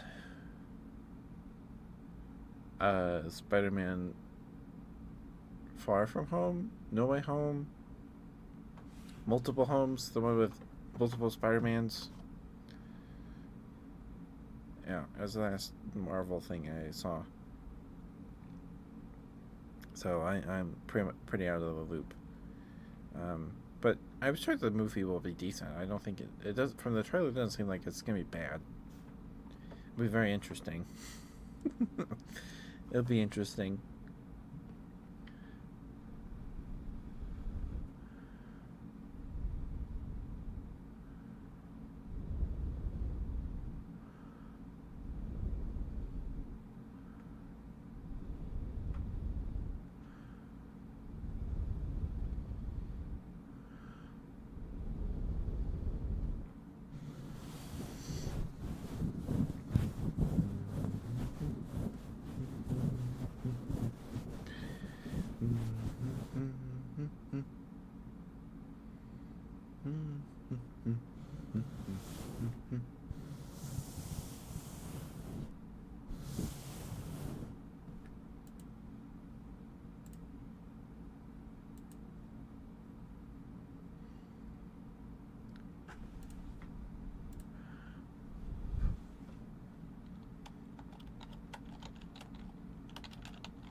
It's a Batman. You hate to see Spider-Man. It's the worst one of Spider-Mans. Yeah, I could see that. Yeah. I think that this last Spider-Man movie with Tobey and Garfield, Andrew, uh, was nice because we got closure to Andrew's and Tobey's Spider-Mans. We got closure to their kind of thing, right? When Andrew caught the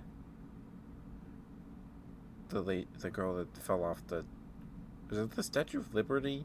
I don't remember. It's been a while since I've seen it. Um, but it was nice.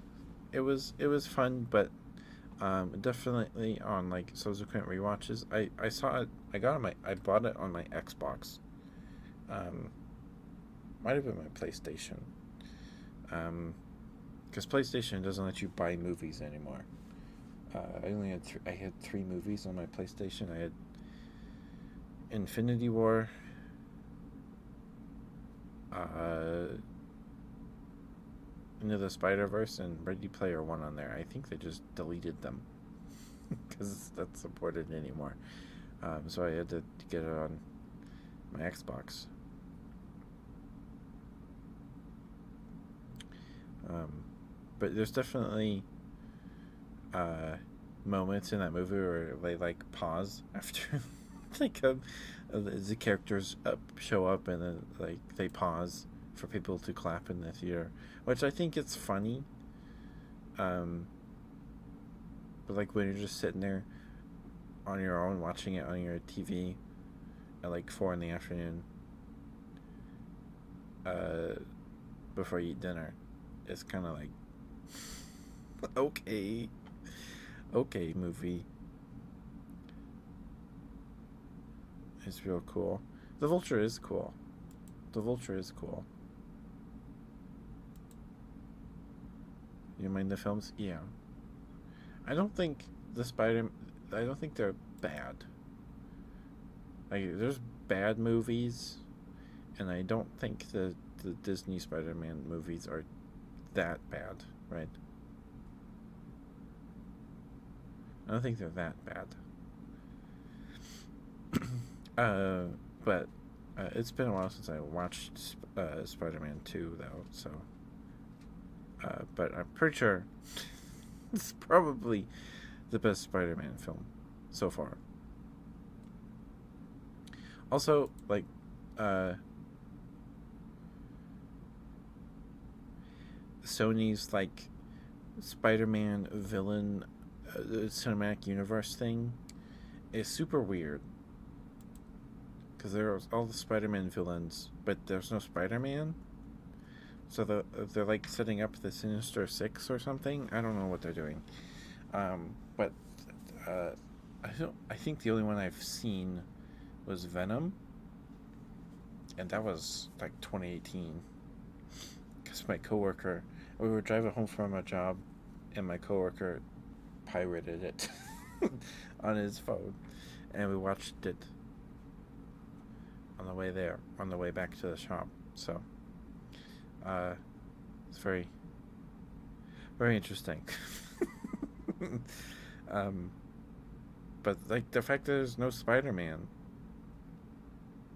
and I've seen reviews for the Craven movie, and they're like he's in tune with nature. Like he like locks eyes with a wolf, and like wolves like never attack people, so that doesn't make any sense anyway. And I don't know, but he like locks eyes with the wolf, and the wolf like backs off because he's like, oh, okay, and then yeah,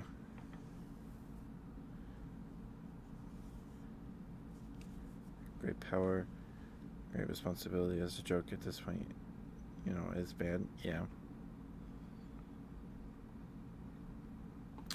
Um, and he's like super in tune with nature, right? And he's like avenging all these like rare deer or something, and he's like killing them with their antlers or horns.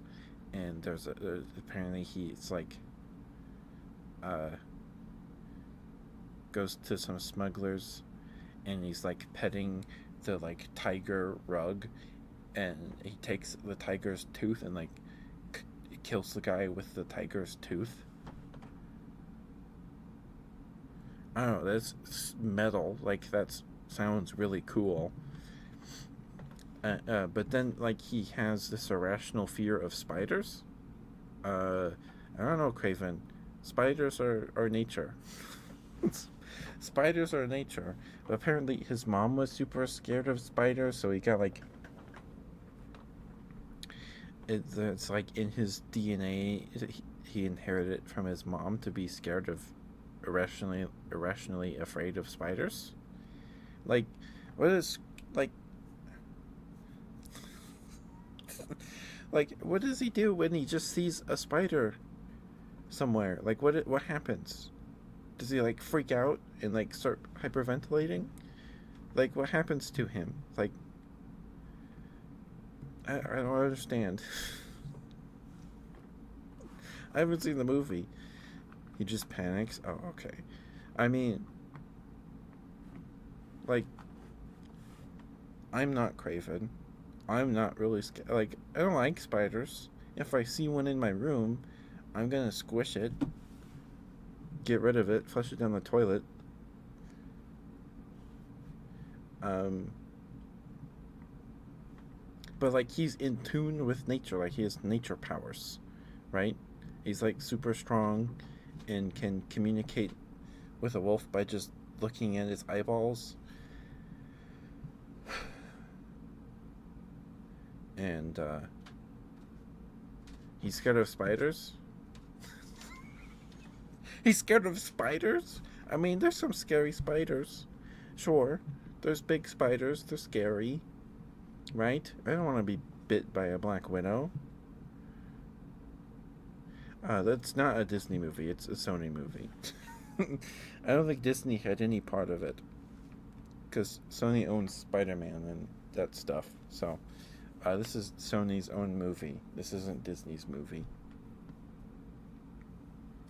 But I like the guy that plays Craven. Like he got really toned. Like he looks nice.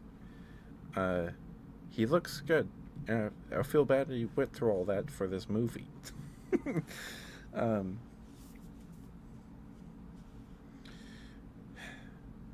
yeah, I don't know. I only found out about the movie because I went to go see the Overlord Holy Kingdom arc movie with my dad like last month or in 2 months ago. I think it was October. No, it was November. It was last month. I went to go see with my dad, and they played the Overlord movie is rated R, for good reason. The Overlord movie is rated R for good reason, but like the teaser for a Craven movie was worse than like the whole Overlord movie.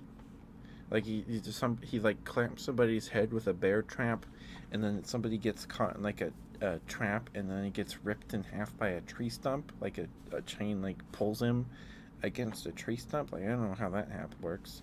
And then he gets like ripped in half like that, and then he grabs like a bighorn sheep horn and like does a spinny spin and like stabs guys. I don't know. Like that was gruesome. The Overlord movie was gruesome too. It was rated R for a reason, of course, but um, it's just kind of like, holy moly! Was not expecting that. I think the Overlord movie was like the second rated R movie I've ever seen in my life. The the first one I saw was Logan. I watched it with my dad and my grandpa. Uh, that was neat, but also very bloody. Very bloody. Very bloody. I have not seen Wolverine and Deadpool, or Deadpool Wolverine. I have not seen it. It looks like fun, though. Excuse me. Sorry.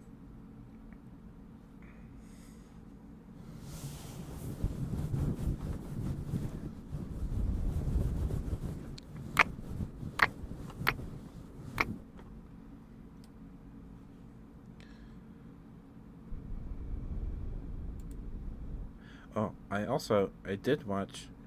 I finished the Secret Level series. I finished watching it um, last night. Sleep. Okay, Julian. Yes, you said you were going to go, and then we start talking about Spider-Man. Please go get some sleep, Julian. Please take care of yourself. Get some good sleep. Don't forget to brush your teeth. Mwah. Take care of yourself. Thank you. Thank you. Hi, Will Running. Hello. Hello. I'm good. We were talking about the Craven movie. We were talking about the Craven movie. But I'm good. I'm good. I hope you had a good Christmas while running. I hope you did. Thank you for the follow. Thank you. Mwah. If you have a favorite ASMR trigger, I would be happy to do it for you. Thanks for your follow. Thank you. Thank you. But tonight we just read from this fun fact book I got from my grandma. This is Uncle John's Inspiring Bathroom Reader, the 15th volume, by the Bathroom Readers Institute, printed or published in 2002, and I have the second printing from 2003. So a lot of these facts are pretty dated, and like references to things I do not understand. But it's a fun fact book. I got a few other ones, but this one was my grandpa's, and it has a bookmark in here.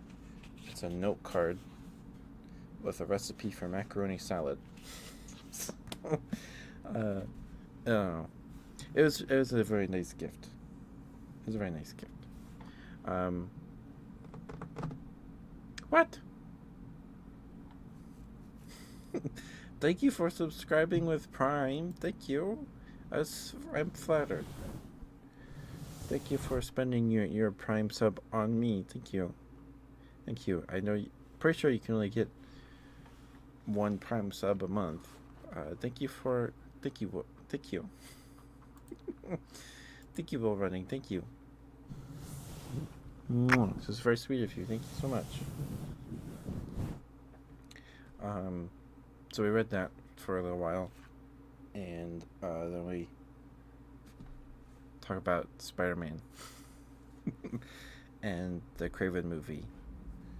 and how it makes no sense. Makes no sense. Um, but yeah, I finished the Amazon's Secret Level anthology series last night. All the episodes are up now. Um, it's very interesting. I was very excited for the Mega Man episode, but the Mega Man episode's only like 8 minutes long.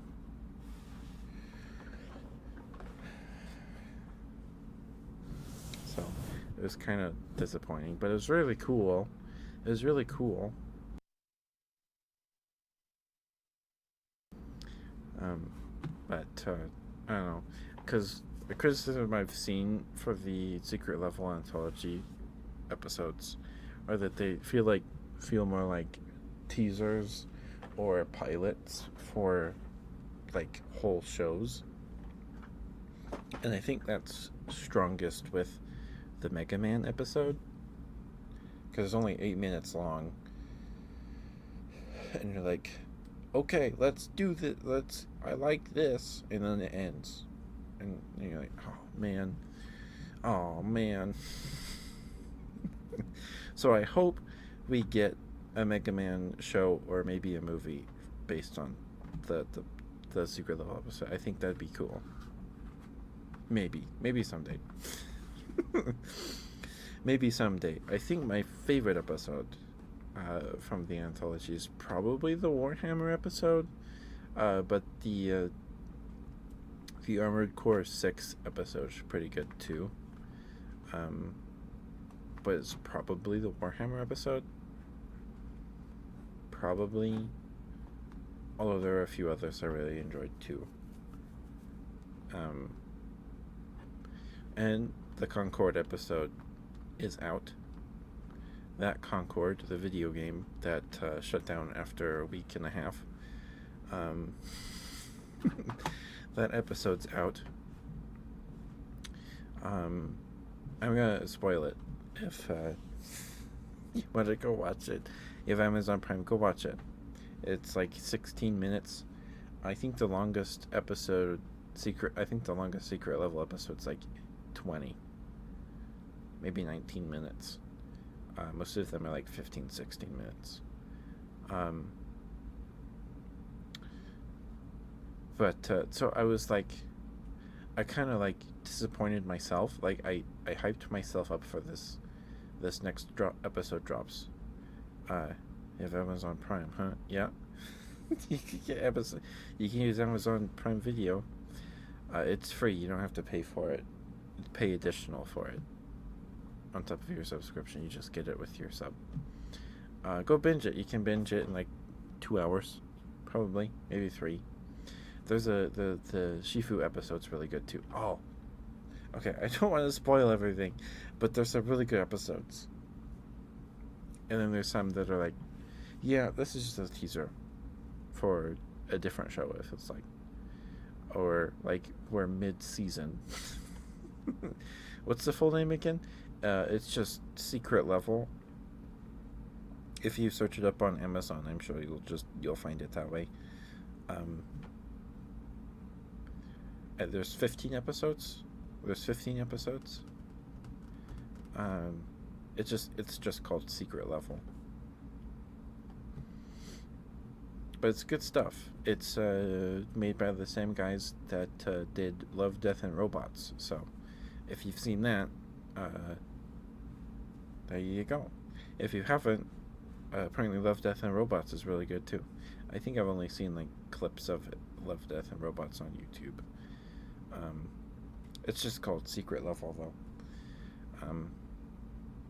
But like I saw, because after Concord shut down, then we found out that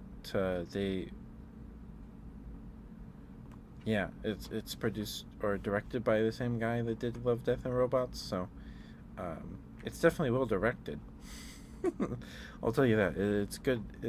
It's good yeah. Anyway, go watch it when you get the chance while running. Cause I'm gonna talk about the Concord episode. Cause It was very interesting. It was also kind of sad. Um, but before it came out, or before I watched it, I saw there was all these articles, and after Concord shut down earlier this year, there were all these articles of people talking to, is it Tim Miller? I don't remember his name, but the director. And they're like, "Are you still going to release the Concord episode?" And they're like, "Yes, it's done. We're going to release it. We're going to release the episode." Even though the game's dead. And the episode like has like really nothing to do with the game at all, from what I can tell. It's like a prequel. It's events explaining how the game. It's like it's a prequel in like the timeline. It doesn't involve like any of the Concord characters. I think there's like there's the blue guy with the red face with the shotgun that can turn his skin into diamonds, from Concord. He might be in there as like a police officer, and that might be like him before he joins the Concord crew. I don't know. Or it's just a guy that looks like him. I don't know. He's wearing a shirt, so I don't know. But it was like looking at Google on my phone when I was trying to sleep, and there's a thumbnail for this article. It's like, of course we're going to release that episode, or they interviewed the director again, or asked him some questions. And the thumbnail, I swear, it's a character in a mascot costume as part of a heist plan in the episode. I did not know that. I thought it was a Garten of Banban character. I was like, they made a secret level episode about Garten of Banban? Okay, I kind of want to see that. Because Valen streamed the Garten of Banban games, and they seemed kind of interesting. So like, okay, very interesting choice for a secret level episode. A Garten of Banban, okay. Interesting, bold choice. And so I was kind of excited to see it. And then I was watching the Concord episode, and like they do all this little action scene, and then the character like steps out from behind a door, and he's like holding balloons. And like, oh, why do you look like a Garden of Banban character? Like it was the eyes, like spiky head, and the big smile on the mascot costume in the episode. I was actually kind of disappointed that there was not a Garten of Banban episode. I was bummed out. I wanted to see what they did with that. I was curious what they would have done with that. Now I want to see that. Maybe season 2 we'll get a Garten of Banban episode. Maybe.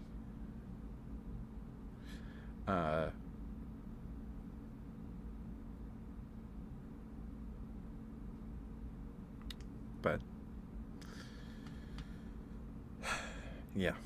So the Concord episode, I'm guessing, would have led into the introduction of a new character this month, because we were supposed to. So the game released in like August or September, right? I think it was September, and then they were gonna start season 1, or start seasonality, start seasons in October with the launch of the first season on a new character. We never got that, so we don't know who that character was supposed to be. So then I'm guessing maybe would have gotten something in December. I don't know how long their seasons were going to be. Fortnite seasons are what, 4 months? So maybe.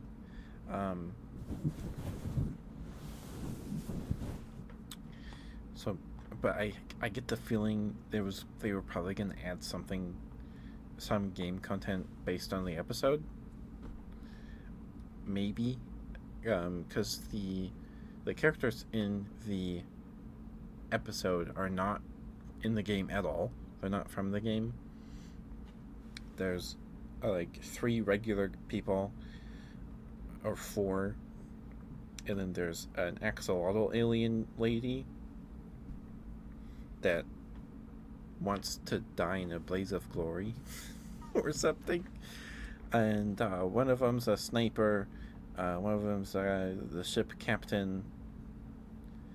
Uh, we don't really, we don't really see them fight. Really, they just kind of run because they're trying to heist this chip that has the map of all the hyperspace lanes. Because the space government owns access, or owns the map, the only maps for the hyperspace lane. So if you want to travel through space, you have to pay them the bridge toll or whatever to use their hyperspace lanes for some reason. And so the crew in the episode steal a chip and put it in the captain's arm, like they embed it in her arm under her skin. So, for some reason, why not just swallow it? I don't know. It seems easier, or like put it under your tongue, in your cheek, in your boot. Why embed it in your elbow? I don't know. It's very interesting choice. So, but this chip that they have, they think it's just like one hyperspace route in their corner of the galaxy or whatever, right? So, um, they save the captain, who is captured by the space police and is being wheeled in through a hospital room to get interrogated and get the chip removed from her arm, which is blinking. It has a blinking light on it. And then they get her out of the room, and she ends up on a like a wire, because they fire like a grappling hook across a building through the window into the hospital room with her, and she puts her arms up. She's handcuffed. So then they do that, and then she like slides out on the wire, out the window, out of the building, and she's hanging above like the flying cars or whatever. And then the space police guy rips the wire down, and she falls, and they're like, "You killed our captain!" So then they go to plan 2, and they escape on the ship. Turns out that captain did not fall to her death, and somehow had time to knock out a space police guy, take his outfit, and then still board the ship without anyone noticing. And then she's like, "Did you guys think I was gonna die?" Like, thinking about it doesn't make any sense, because we see them take off. We don't. Well, maybe I don't know how she got there before all the other characters who did not fall. Who knows how far? And how did she get the handcuffs? I don't know. Anyway, she's alive. And, yeah, they put the chip from her arm into the ship computer, and then they find out they have the whole map they have a map of the whole galaxy. All of the hyperspace lanes. The safe travel, where you don't have to worry about getting taxed space travel money. I don't know. I guess maybe it's like the fast lane on the highway. You have to put like a barcode or something on your windshield for the sign to scan, so you can. Anyway, I don't know how it works, but they find out it's the whole map of the galaxy, and then they get caught by the space police because they find them. And anyway, they end up just uploading the map to space internet, and now all the space pirates have access to the space map of all the hyperspace routes that the space government uses. Or anyway, it's all very. And then they fly into a black hole, or like something that like. I don't know if it's not like a black hole. It's like this space dust thing that like eats whole planet. It's like it's a giant space storm that moves around and eats whole planets and stuff. And they fly right into it, and then the narrator's like, they may not have lived, but they never got caught. So then they tease that they're still alive because they had this little onion guy mascot figure that one of the characters picked up during their heist to get the captain out of the hospital and put it on the ship's rear view mirror. And it was supposed, if they didn't live, why does this guy have this radish character figure? And then they kind of tease that Lennox, the green lizard man, that looks like a Star Trek alien with the green jacket. He's like, oh, I want this. And it's like a bartender. It's like, hey, look at this thing I got. If they didn't live, why do I have this thing? He's like, is that real? It's like, what do you think? I'm lying? And then Lennox gets dragged away because they're busy, I guess. And then it twitches with like space energy, and then the credits roll. So, I don't think it was the worst episode. Well, I'd have to think about it. I don't think any of the episodes were inherently like unwatchable or anything of the sort, but it really felt like a Guardians of the Galaxy like spin-off thing. It's very Guardians of the Galaxy coded, it felt like.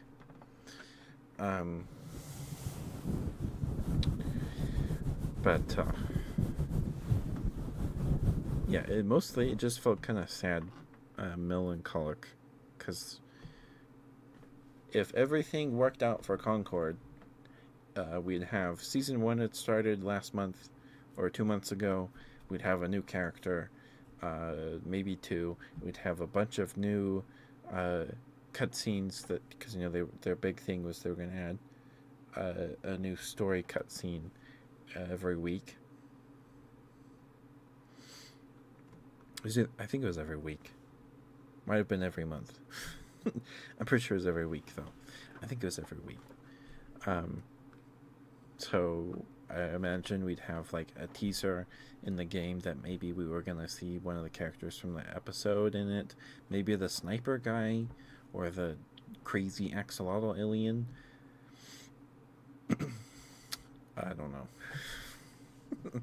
But it's kind of sad because like it's probably supposed to be pretty hype, because at the end of the episode Lennox shows up blurry in the background. You don't actually see his face. I don't know. It just kind of made me sad at the same time. After it finished, I think it's the second to last episode. Maybe. The last episode is just an ad for PlayStation. A cool ad for PlayStation, but an ad for PlayStation is very weird. It's very interesting. Like, I don't know. I like the secret level episodes. I think the first half of the season, first half of the episodes are better than the later half. In my opinion, the Mega Man episode's very fun. It's super fun, very cute. But it's only 8 minutes long. I wish we got more. I'm guessing they are going to make a Mega Man movie or a show. Maybe. They have to now, because the animation is so pretty. It's so pretty. It reminds me of Astro Boy, the Astro Boy movie from the 2010s. That I saw once, and I got a McDonald's toy of Zog, the cement mixer robot that's like, I'm gonna squish him, and Astro Boy's like, no, don't squish him, don't squish him, and Zug's like, okay, I'm not gonna squish him.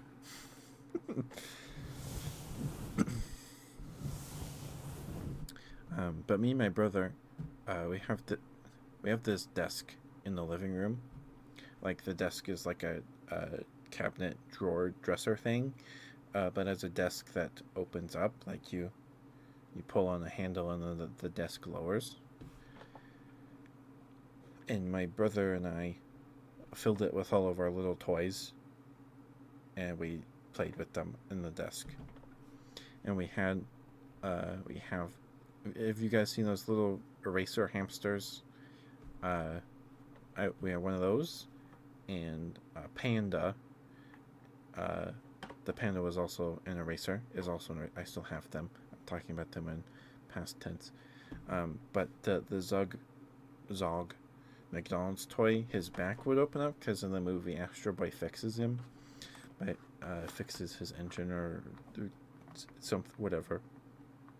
So his back opens up, and the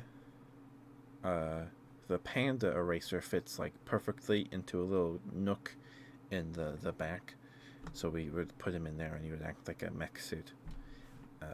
It's fun. It's fun.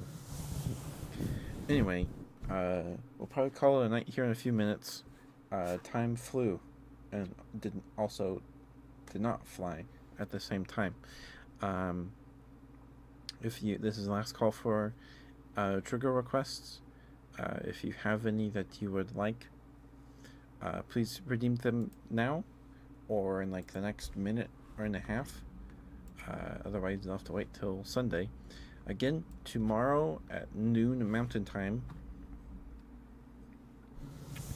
we're going to be playing Atlas with Mara again. I don't know how long. I have the Sega Saturday stream scheduled for that night. I don't remember what game it is. I'll have to look it up tomorrow.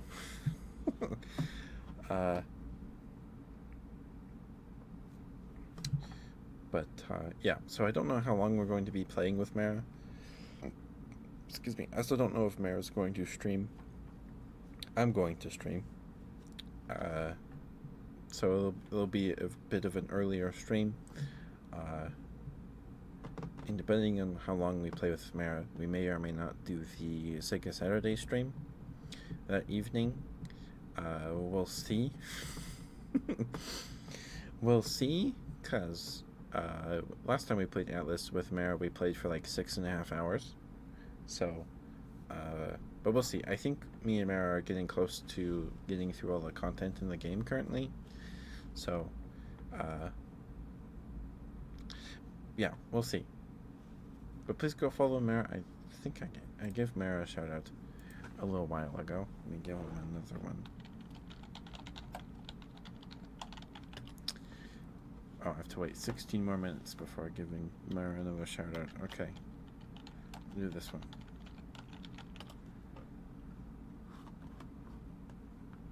I don't know if that's the right Mara. I might have spelled that wrong.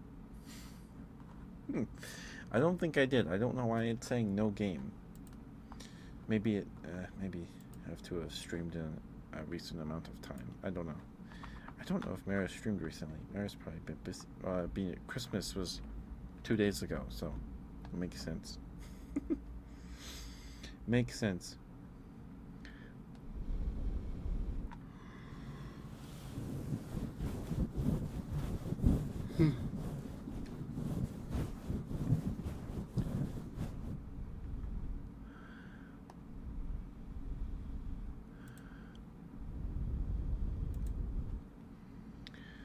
All right. Let's see who's live. Let's see.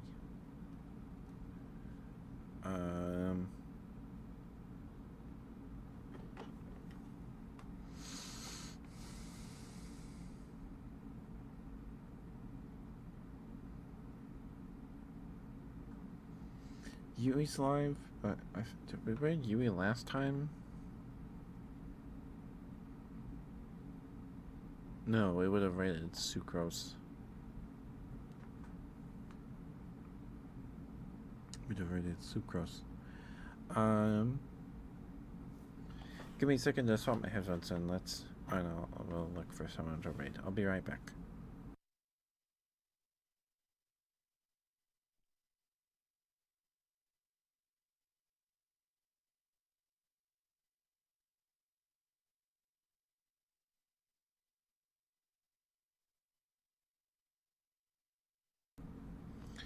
Okay.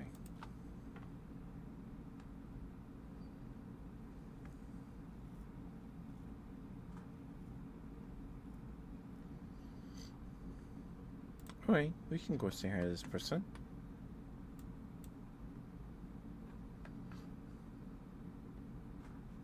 The mom is very cute. Okay, we'll go say hi to this person. Again, thank you for being here, guys. Oh, should I spell raid right?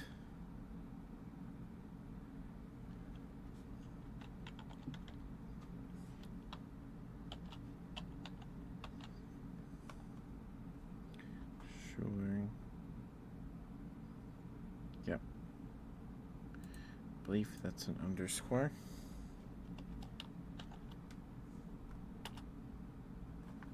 Okay. Be nice. Don't embarrass me, please.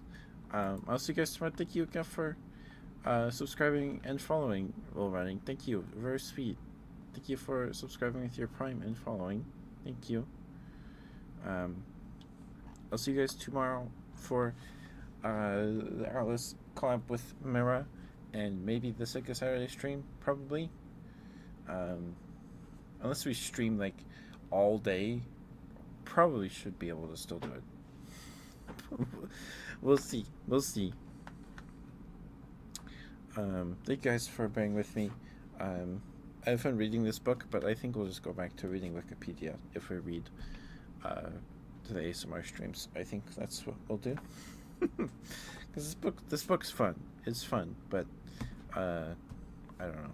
It's hard to read a book because I have to like position it around my microphone, and then my model's like moving all over the place because my camera's having a hard time tracking my face.